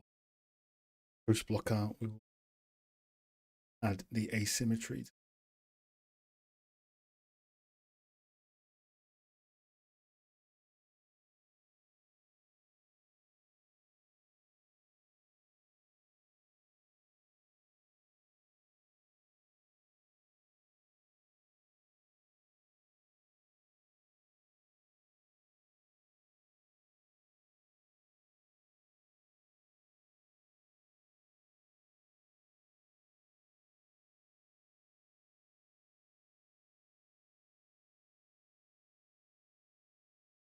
Hey, Dissy, how you doing? Hi there. Do you have any advice on blockout? Always, well, yeah, that's what I'm doing right now. So take it slow, get the base geometry in there, because you can always move vertex points and scale in and out afterwards. Use color, like I am, so separate the mesh into its basic colors, and then that will help you start to eye up the proportions. It will never be 100% perfect, but you can get somewhat close, using that method. Another option is if you could model over the image, so you could get F-Spy Blender add-on, and you could just line up a box sort of with this, and then once you've lined up the box, your camera's set up, and you can just essentially start modeling over the image, and your proportions are free. So those are two ways to sort of go about it, but proportions will never be perfect a lot of the time anyway. It's always going to be a close approximation. There are always sacrifices you have to make in proportions to get it to read better in game, so just something to keep in mind.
What up, Dali? Daily Dali?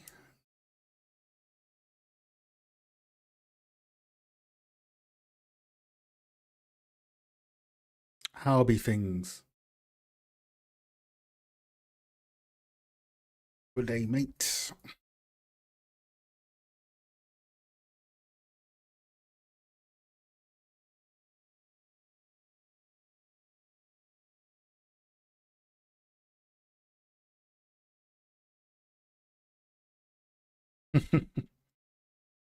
Z.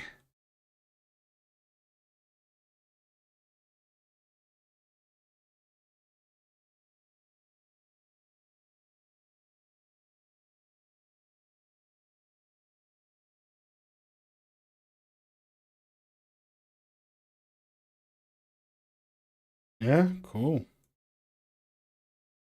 What are you working on?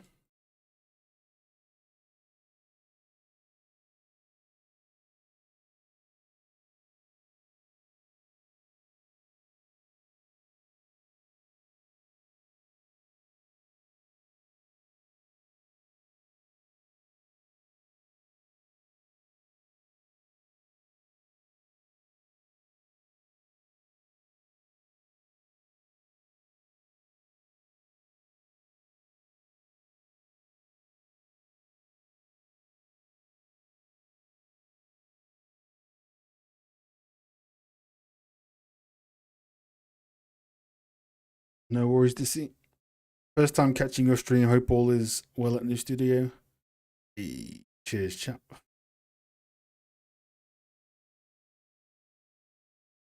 Lots of learning going on.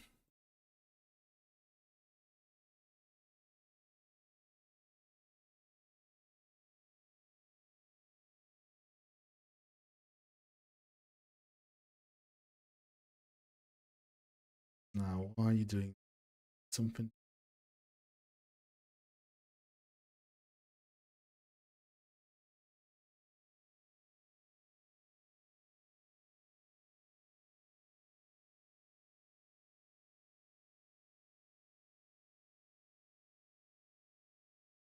Yeah. Does YouTube not offer offers 1440p, right, Renzo? How big of a difference is the quality? I know Twitch is built for streaming. YouTube, not so much. Ugh.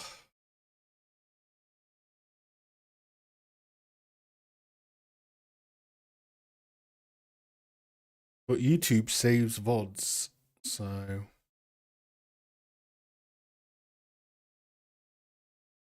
it doesn't look unwatchable, at least on my end. When I look at the VODs, it looks okay. I'm actually at work. You're at work right now? Jesus, what time zone are you in?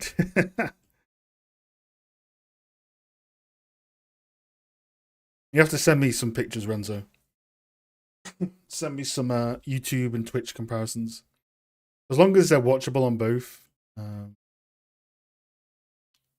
happy. Be happy. Oh, I forgot what was it. It's Aleph Cubeth.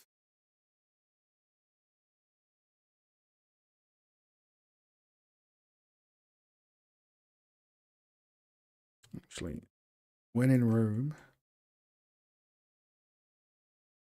Jeez. I'm in the future. 8 hours. Damn. I'm glad to be your second monitor content. That's good. Keeps things flowing, keeps the groove on. What sort of stuff are you working on?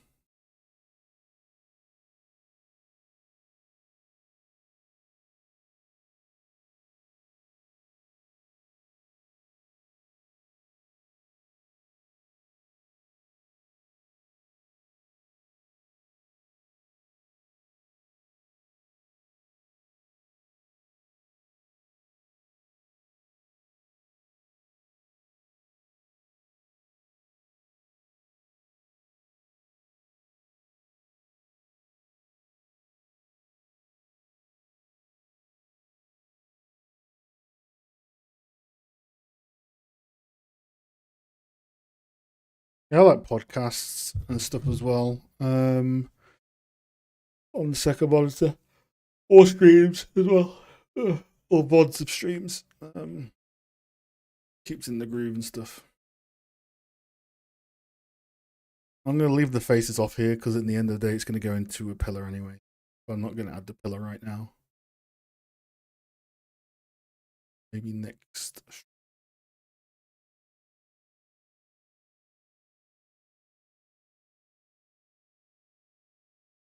It's also close.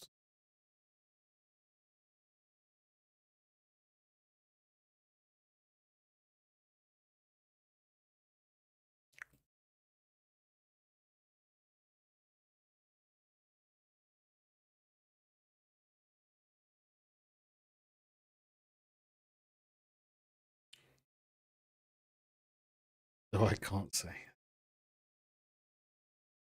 It's our industry in a nutshell. Not really.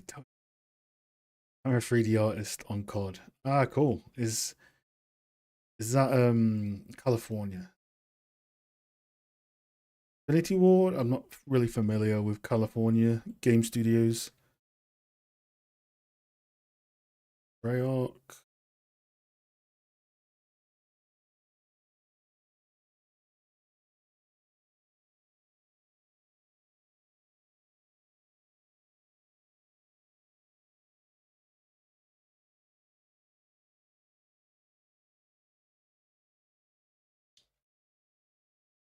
I think we made some good progress on here. Sure. And I could see this shaping up with the rest duplicated in the flat colours. Oh, and then we have to work out how we want to go from there. Split it up. Oh, High Moon. Didn't High Moon make a Transformers game?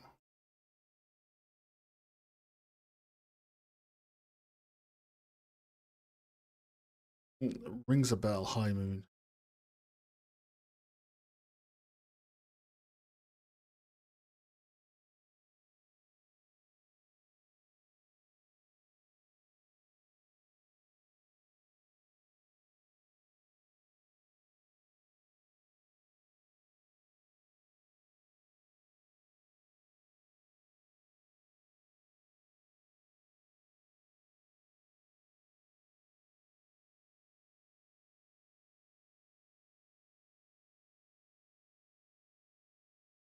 Wait, the Deadpool game?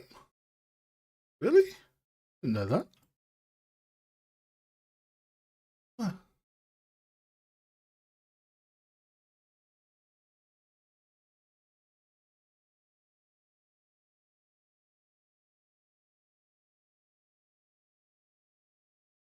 High Moon's old school. Yeah, I remember hearing about that studio a long time ago. That's cool, man. Congrats.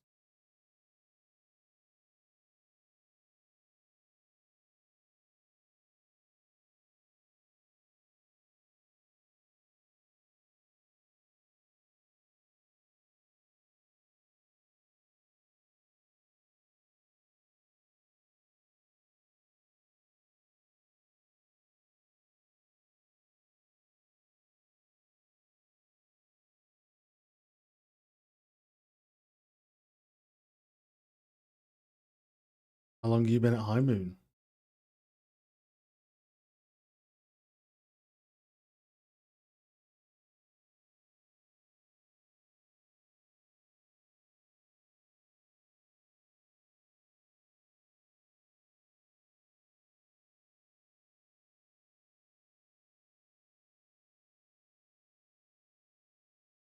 Patreon stuff. Let me get this up here.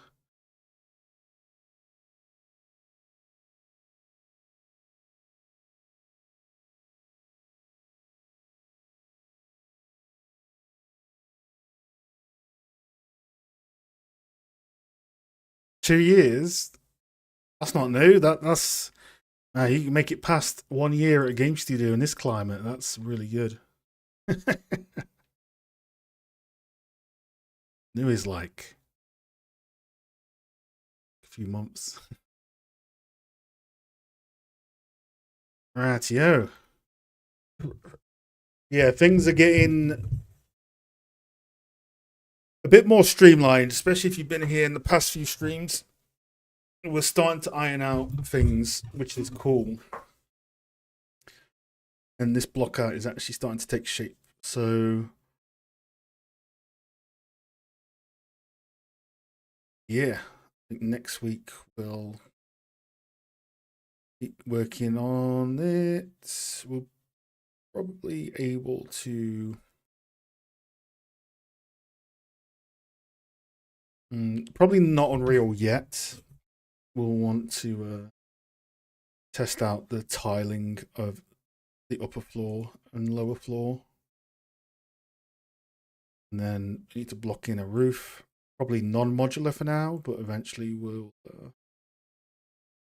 split the roof, maybe.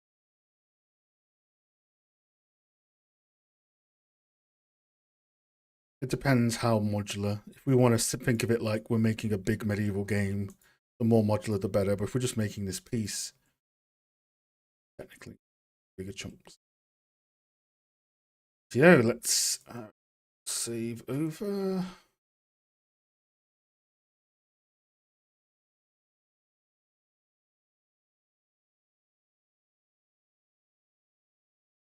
Coolio. Let's check the regulars.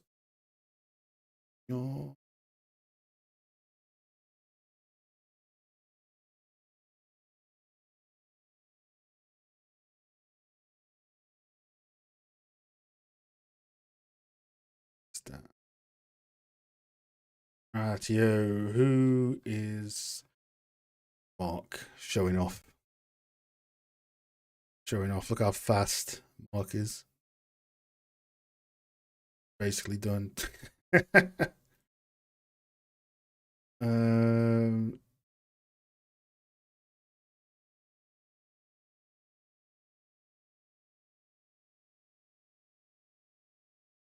cool. Yeah, this was the PBL stuff. Yeah, it'd be nice to see the values of this.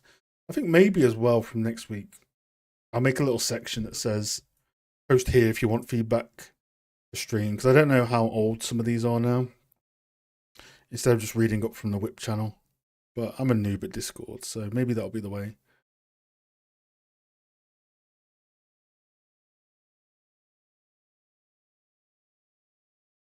Yeah, like this is a good example. I know Mark's got some early textures down, which is like the next step, but when you have color separation, it just makes things so much easier on the eyes for separation.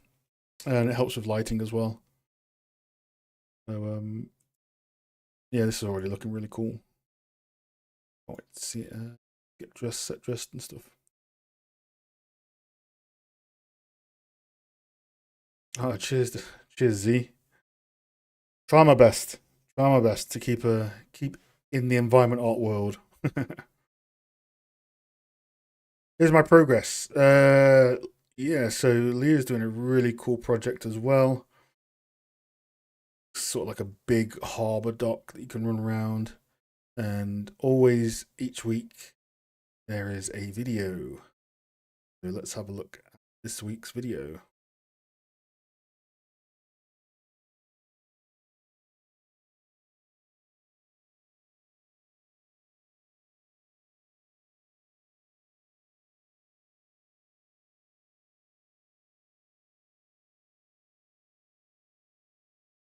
Where what 720? 720, Leah? What are we in here? Where's the 4K? Where's the 8K? Just kidding. It's fine for a whip video.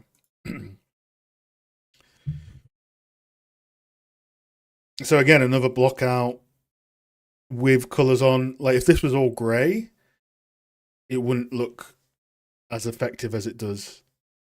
I know that Leah is in the modular phase now of the block out, figuring out what to split up and applying the start of some materials. And cheap.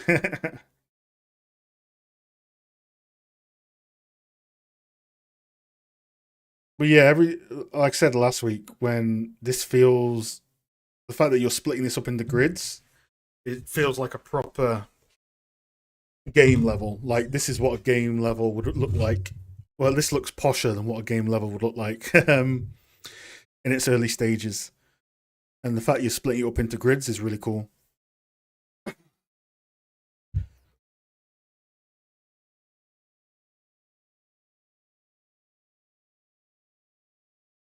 Have you decided which grid you want to work on yet? Because obviously you're going to work on one grid eventually and make it look final, and then apply that to the other grids.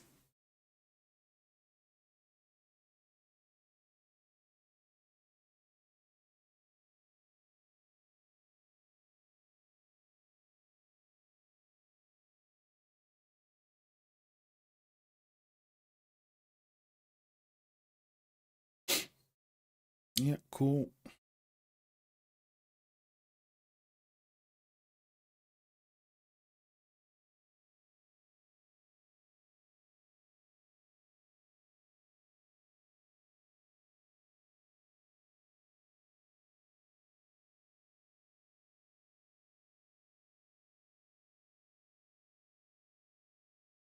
Yeah, getting these interiors, like the outsides are definitely more fleshed out at the moment than the interiors, so depends if you want to bring it up to the same level.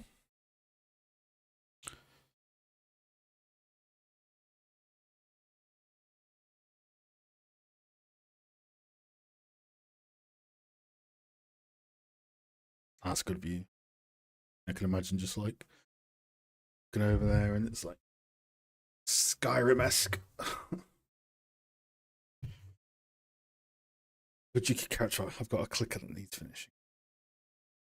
Dude, my best character art would be like make the arm longer. That'd be useless at character art.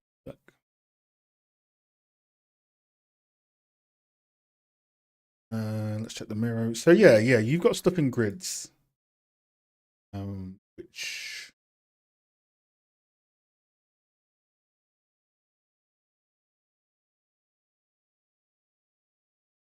so one of the things that was really impressive from last week. Oh, lots of new stuff. Oh, there was an image. You had an image with like top-down view. Ah, yeah. So these are grids basically. You call them parts. Part 1, 2, 3, 4, 5. Sections, whatever you wanna say, right? So do you know which one you're going to take forward first? Because I think obviously the good idea here is to, once you've brought the whole level up to a final blockout standard, to pick one of these sections and make it look the best it can look whilst leaving the other sections in blockout. Otherwise, you'll spread yourself too thin. So do you know which one you might want to do for that in the future?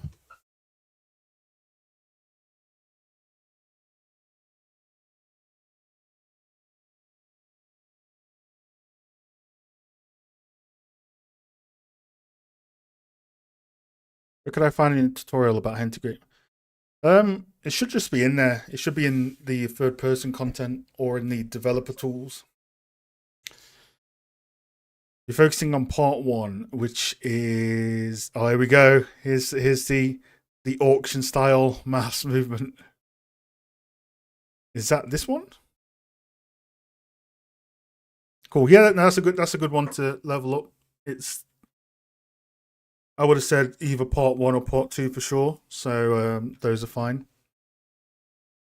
And where are your latest screenshots? I'm just going to pilot from your mouse so you can show us again.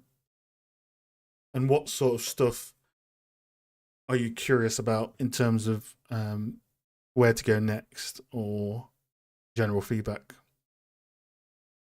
I have to wait for YouTube to catch up. YouTube's like an hour behind. Yeah. Week 4. Added day night cycle plugin, added screen space. Oh, how was it? How was the screen space fog scattering as soon as you turned it on?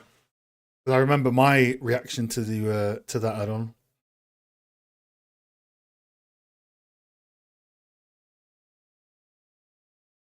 Okay, you went for the bigger things there. Cool. Cool. All right, I will unpilot and go into here. Yeah, this is cool. So I know last week you were looking at how to split this into loads of modular pieces when, a lot of the time the answer is to split into chunkier pieces, because it makes life easier. So this is cool. Okay. I'm just gonna hijack some. Actually, do you have a? Ah, there it is.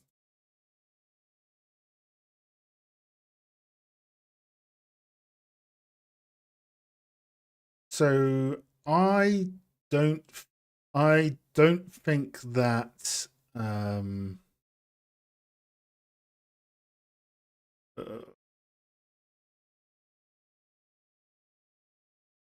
so I don't think that.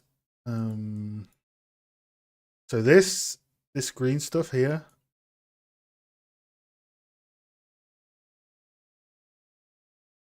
The yellow.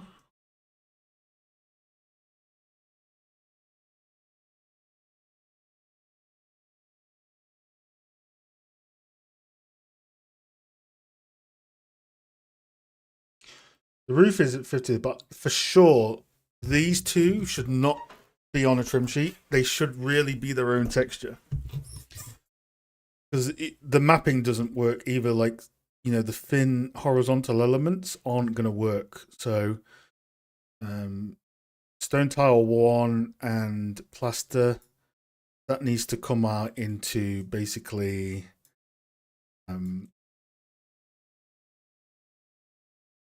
its own two sort of textures. So and those are going to tile in every direction, and you'll have much more flexibility. So bring those two out, and you can probably put some other stuff, some variations of wood on the trim or anything like that. You'll be good.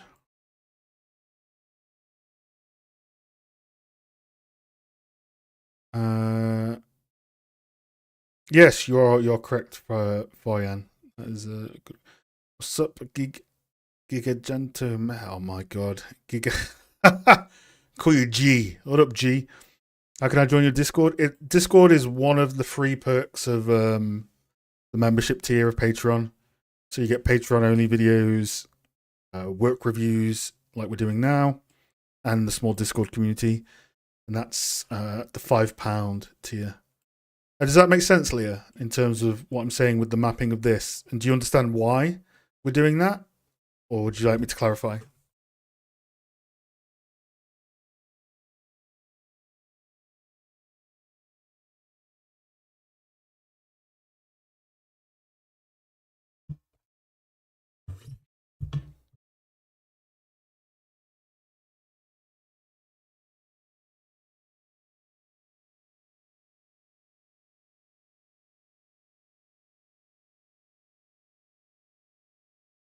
This is cool. Looks like a good level of modularity for sure.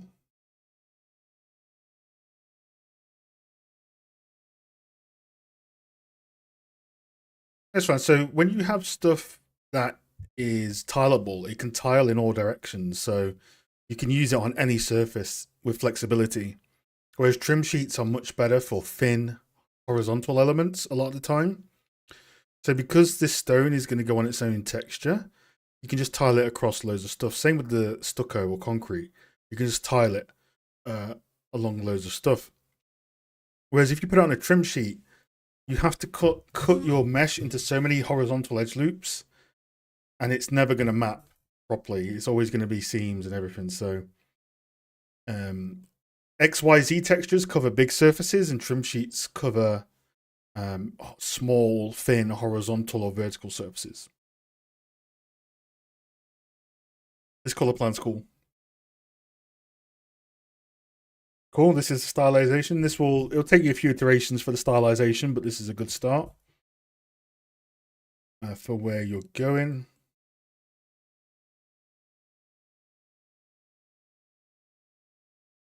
I'd probably look to make some of these a bit darker and lighter. So when I go into black and white mode, they're all the same value. There may be some of these are, darker, and some of them are brighter, only slightly, and that will help them pop a bit. Look at this. See this, Renzo? This is the superior UV checker. Leah knows what's up. Leah already knows what's up with the superior UV checker. Cool. Be wary of your beware of your texel density. So I understand that this is you starting anyway, but just be wary of the resolution between the two ends of this line. So the one at the right side here is lower resolution than this one. So perfect timing for that texel density video, actually. That will be a good one. So you don't suddenly have to change all your geometry into 2 and 4 meter snaps, but you can get the same resolution and then use props to hide the seams if you want to do that. There we go, Z. See, I was saying, Z, this UV checker is the best. But Renzo, he likes that, that default looking 3ds Max style UV checker. It just burns your eyes every time. So I've been telling him, man. I've been telling him that this is the UV checker. Same with this, right? You want the squares. With TD, the squares need to be the same no matter the texture size. So just keep looking at that video that I put on the Patreon, and keep trial and error it, and you'll be good. This is great planning. Yeah, this is what we want to see. Making art is cool, but having really good planning is good. So got the tasks, the measurements, in progress or not, time spent. This is really good. I don't expect you to do it for everything because it's quite a tall order to estimate everything. But if you estimate a few tasks, it gives you better understanding of how long stuff is going to take to model. So this is really good. Good log, very professional. Very clean. Yeah, very clean. Awesome. Designer, I'll be doing some of this stuff in the next few weeks. Yeah, with your textures, just expect lots of iteration. You know, you'll be on your 15th or 16th version of a texture by the time you're done. So just keep iterating on what you've got in there as well. What's like your main reference? So what's your art style reference? Because that, when you get into texturing, that's going to be the main thing, right? What are you trying to match? What's the art style? I know for this sort of style, like Stylized Station has some good stuff on there.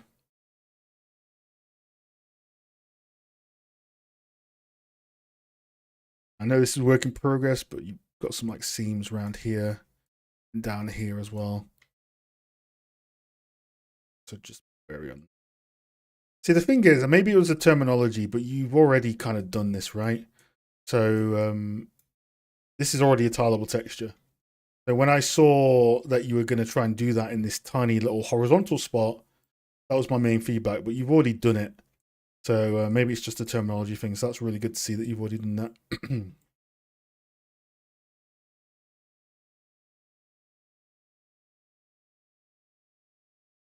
It's cool. One of the main things, if I go black and white, just make sure that you're looking at how dark and bright some textures are. Obviously, when I black and white it, these are very bright. So make sure you check your screen in black and white a lot, which you can do with the Windows filter. So you can go into color filter in here, set it to grayscale with the hotkey.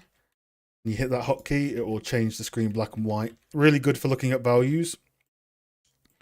It's a good rough estimate, you know, like 80-85% of the values that are there.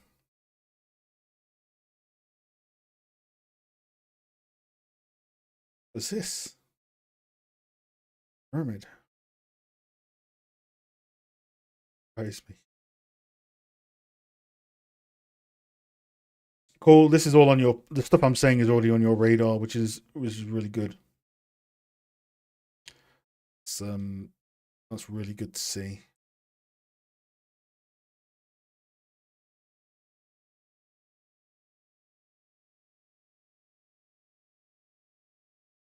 I'm getting stressed. Cool. No, good overall. Check your values. Find out what art style you're going for in that. So a good Stylized Station's pretty good. There's a chap called you're getting into the designer side. There's a chap called Vincent DeRosier. So this guy's got some good semi-stylized stuff as well. But also he covers a lot of the nodes he uses, but he also has a YouTube channel where he covers material art. So this might be good. Yeah, here we go. I think it was this one.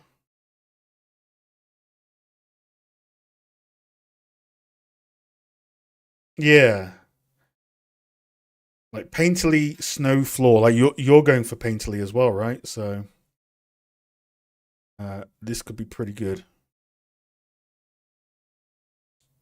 Like this looks like what you're trying to achieve in a similar style, so this could be good stuff here as well. So paste that name to the Discord. Because designer, that's where a lot of the time is. Like environment art is a lot of boxes and surfaces. It's the shaders that really kind of make the difference. So most of your time is going to be spent on the shader work. So I expect that you will make at least, by the time you finish the project, 15 variations of this texture. Hey, Tom Baxter, how you doing, buddy? I'm sure, didn't you pop in last week?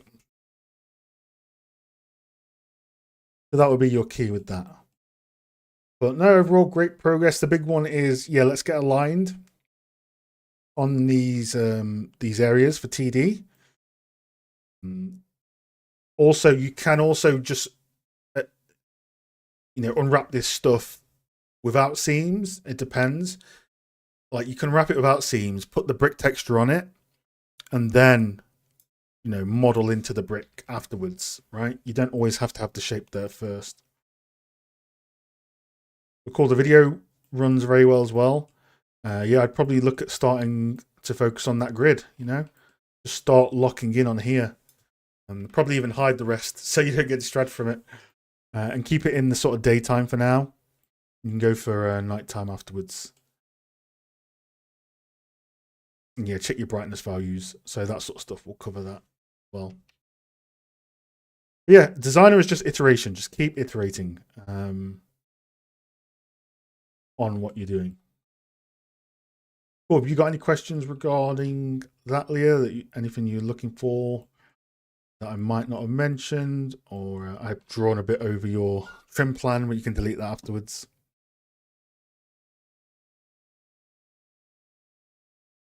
Yeah, Mark, for your stuff, it's just like you're already on the right path, right? So nice, clean block out.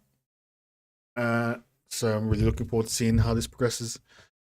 And the fact you've got some materials down already is good. So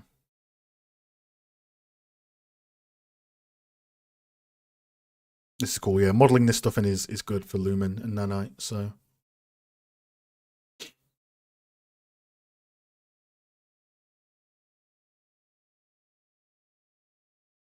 I saw this again. This was cool. I don't know if I see. This is why I probably need a post if you want feedback, because I don't know if he or she watches the stream. So, but yeah, I liked your level as well. It's quite big, so it will take a lot of time to complete. So you might want to employ the same thing where once you've got the level design done, you focus really hard on one area for the level design and use that as a benchmark.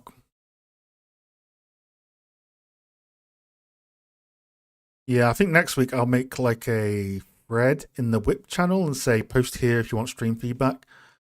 I don't know how far back to go and who watches the streams for the feedback. I know you do and Matty does and stuff like that, Leah, but I don't know.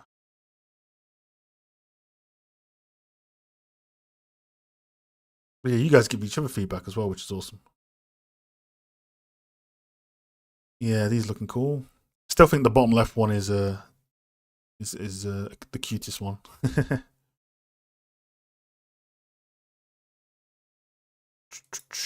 Oh. Did I see your posts?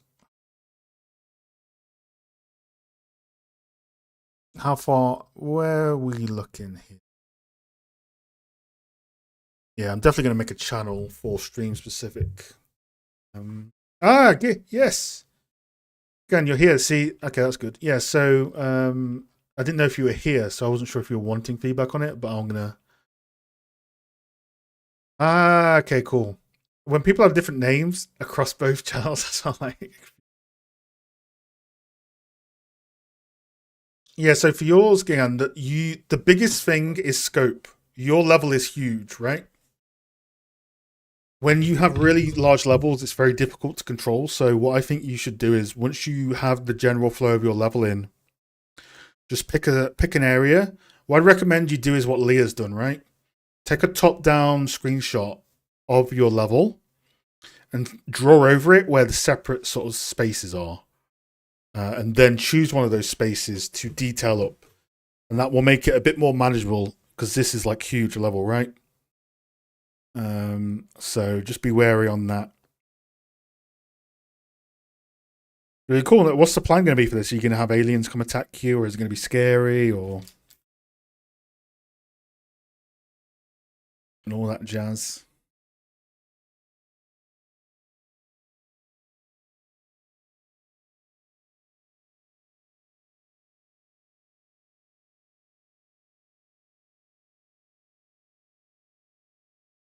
Yeah. So just like with how Leah has it, because that's a big project as well. What I would recommend you do is take a top down of your level and draw over it where the separate sections are and pick one to just detail up. And then once you detail that up, you can do all the other areas with confidence, knowing you've solved a lot of problems in the same area, essentially. Does that make sense, Giga? Very silly goose. No, you're a very smart goose. Come on, we discuss this. Do you create the blockout in Unreal? You can, but no, I create in Blender. I'm going to be going through the whole blockout process on this stream with the project we're doing at the moment.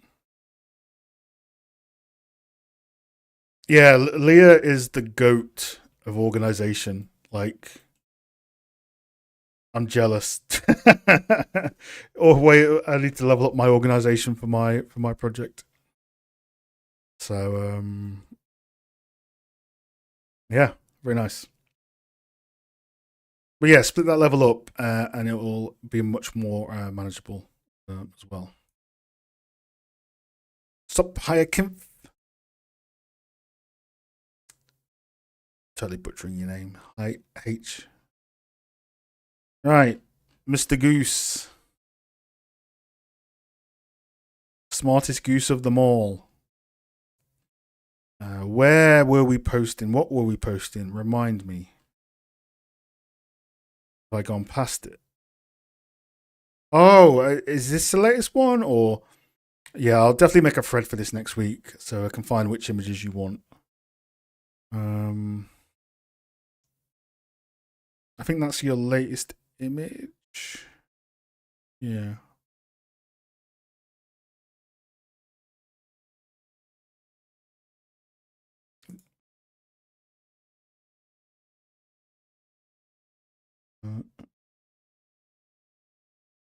I'm doing a double take here, but this is you, right?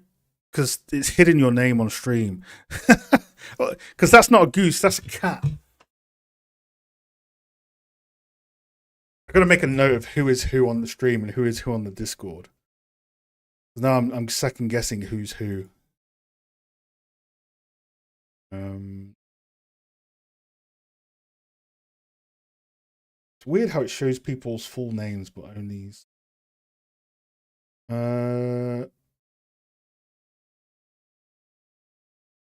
Is there anyone else on the Discord that wants something reviewing until I get the more organized stuff ready? Yeah, I thought so, but I was just like, this could be called Volomir or something, right? So yeah, I like the way your scene's coming along. It's very when I A/B it like this, like I'm imagining the color grading you're gonna have on this, and the final materials, and it's gonna be really nice. I I do want to keep it on, but keep it on for sure. But what I'll do next week is I'll probably move everyone. I don't know actually. I'll see how other people do it. I'll see how Dynasty does it. I don't know the best way to do these things yet. I'm a noob at this stuff. I think the next key is so the left side of the image is feeling pretty accurate. The right side, you're still kind of missing a little bit of stuff that you can do in the blockout. So it's more of like this tree, blocking in this tree and how it shows this little gap at the top here. like you've done with the gap shown here, you're very good at looking at negative space and seeing where things should be. So the fact that you've got this overlapping at such an angle is good, but we need to get that here as well. So let's try and block in like a big blocky tree like this and show some sign of that little hole coming in. But also try and look at the space, right? Look at the space of where this is and where the image ends. Then look at yours, where it ends. It's a lot tighter. So that means it's either it's further back. So yours is probably a bit closer to the camera than is in here. You've also got to think about camera as well. So this could, for example, be a 50, 60, 70 millimeter, and this could be, you know, Blender's default 50 millimeter. It depends, right? So you got to think of the camera angle as well to fit the elements whilst they're in the right space, because this feels further away to me.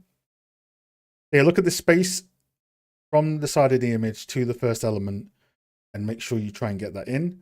The one on the left is pretty good. Like I said, the left side feels much more developed in that block out than the right side, because you want to get like these square blocks in that point down towards the path, and you need to get a block out of like this path in, because the path, as soon as you add the path, it makes adding the other stuff in proportion to the path better. So you can see where the path is, how far this rock is from the path, where the grass starts, and the sooner you can get that in, the more you can line up. But yeah, you're mostly lining up to where things are. I would still carry on a bit more blocking out your proportions, because that right side doesn't feel there yet, and I'd get the path in, even if it's basic, because the path will lead you with the leading lines and help add scale to what you're doing as well.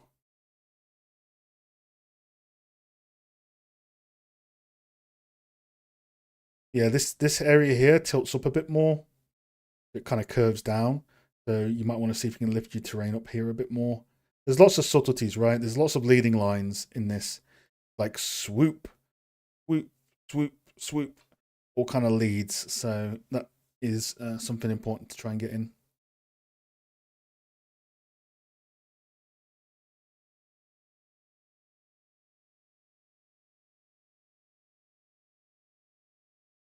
Yeah, that scene is going to look gorgeous once finished. I agree. I think Smart Goose has done very well on it so far, and I'm looking forward to it developing even more.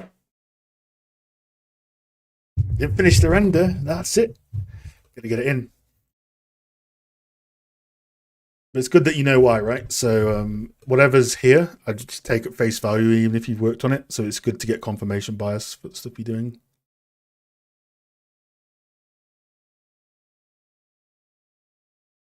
Yeah, this blockout island you probably want to stick out more, because you got this little shape. It's like the Superman logo, right?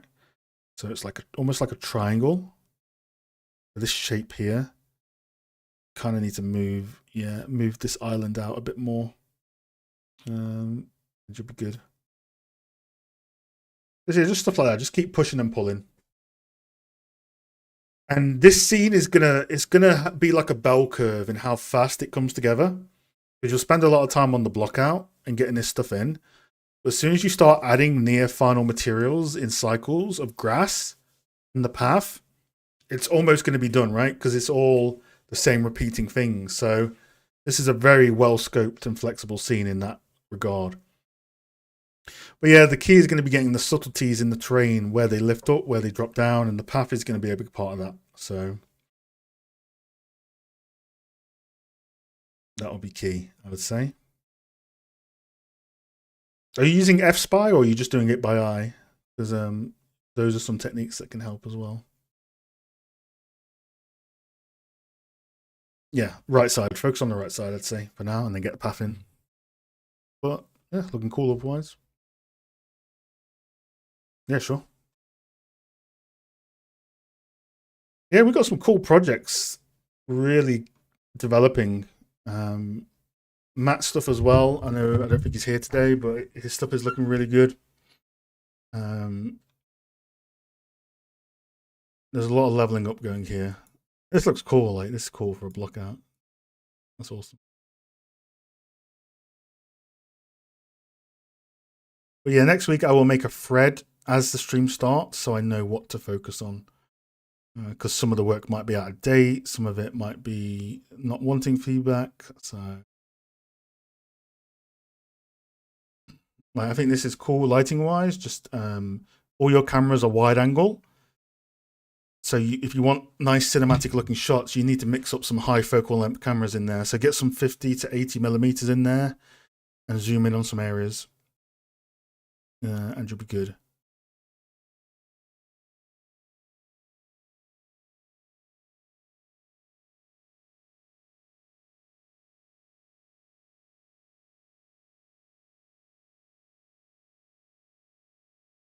Nice. Yeah, it looks great.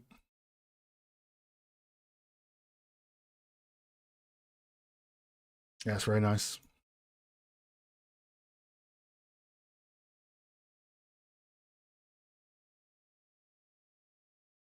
Yeah, I've got no no major things for the training itself, other than how much you want to, how important you feel it is to match the background. But I know with procedural tools, it can be a lot harder to get the same layouts that are in here.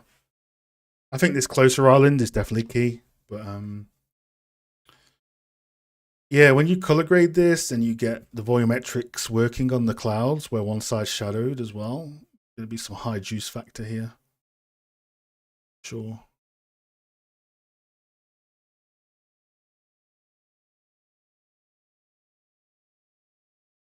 Makes me want to go swim there. It's like, wow. Yeah, some real cool projects on the go. Like you guys are killing it. Um, yeah, if there's anything anyone wants to ask regarding their project, if not, you can ask on here afterwards.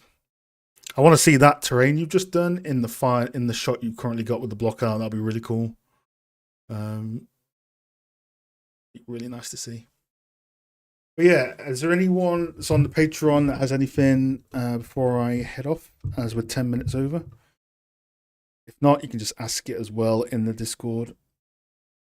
A reminder that Discord is one of the free perks of the Patreon. One is Patreon only videos, one is the stream reviews, and the other is just the general Discord where we have a nice small community of people giving feedback and chatting.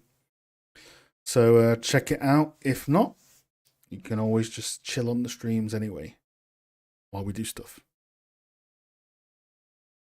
Oh, cool. I'll see if I can catch my project up to you guys. And I'm going to be so behind being 3 hours a week. So yeah, Mark, yours is looking pretty cool. I like that you've got some materials down already. So I can't wait for it to start taking shape with the other stuff.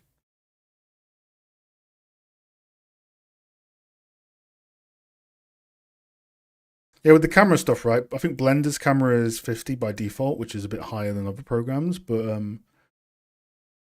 when you do these cinematic shots, in some cases, almost like going into orthographic mode. So yeah, Blender's at 50, right? But if you go to like 100, you just look how much you start flattening out that image. You can imagine like getting an up angle of that and the sun hitting it. So changing focal length is a big game changer for completely changing the way your scene sort of feels, right? See it here, like how you can press down and how you can really flatten the image as well. So that'll be key for a lot of you as well when you do these shots, having the right sort of focal length for the distance you're at on the camera.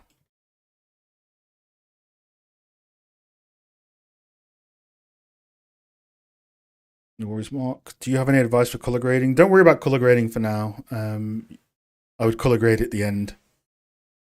You got a long way before that. And if you color grade too early, you're going to get lost in the details of grading. So usually grading comes at the end outside of exposure. The histogram stuff, yeah, we can go over that one time in the future. That's for contrast. For color grading, my best advice is to blur the image, blur your render and see what you need to match. I wouldn't color grade yet. I would keep working on the scene. Color grading can be distracting.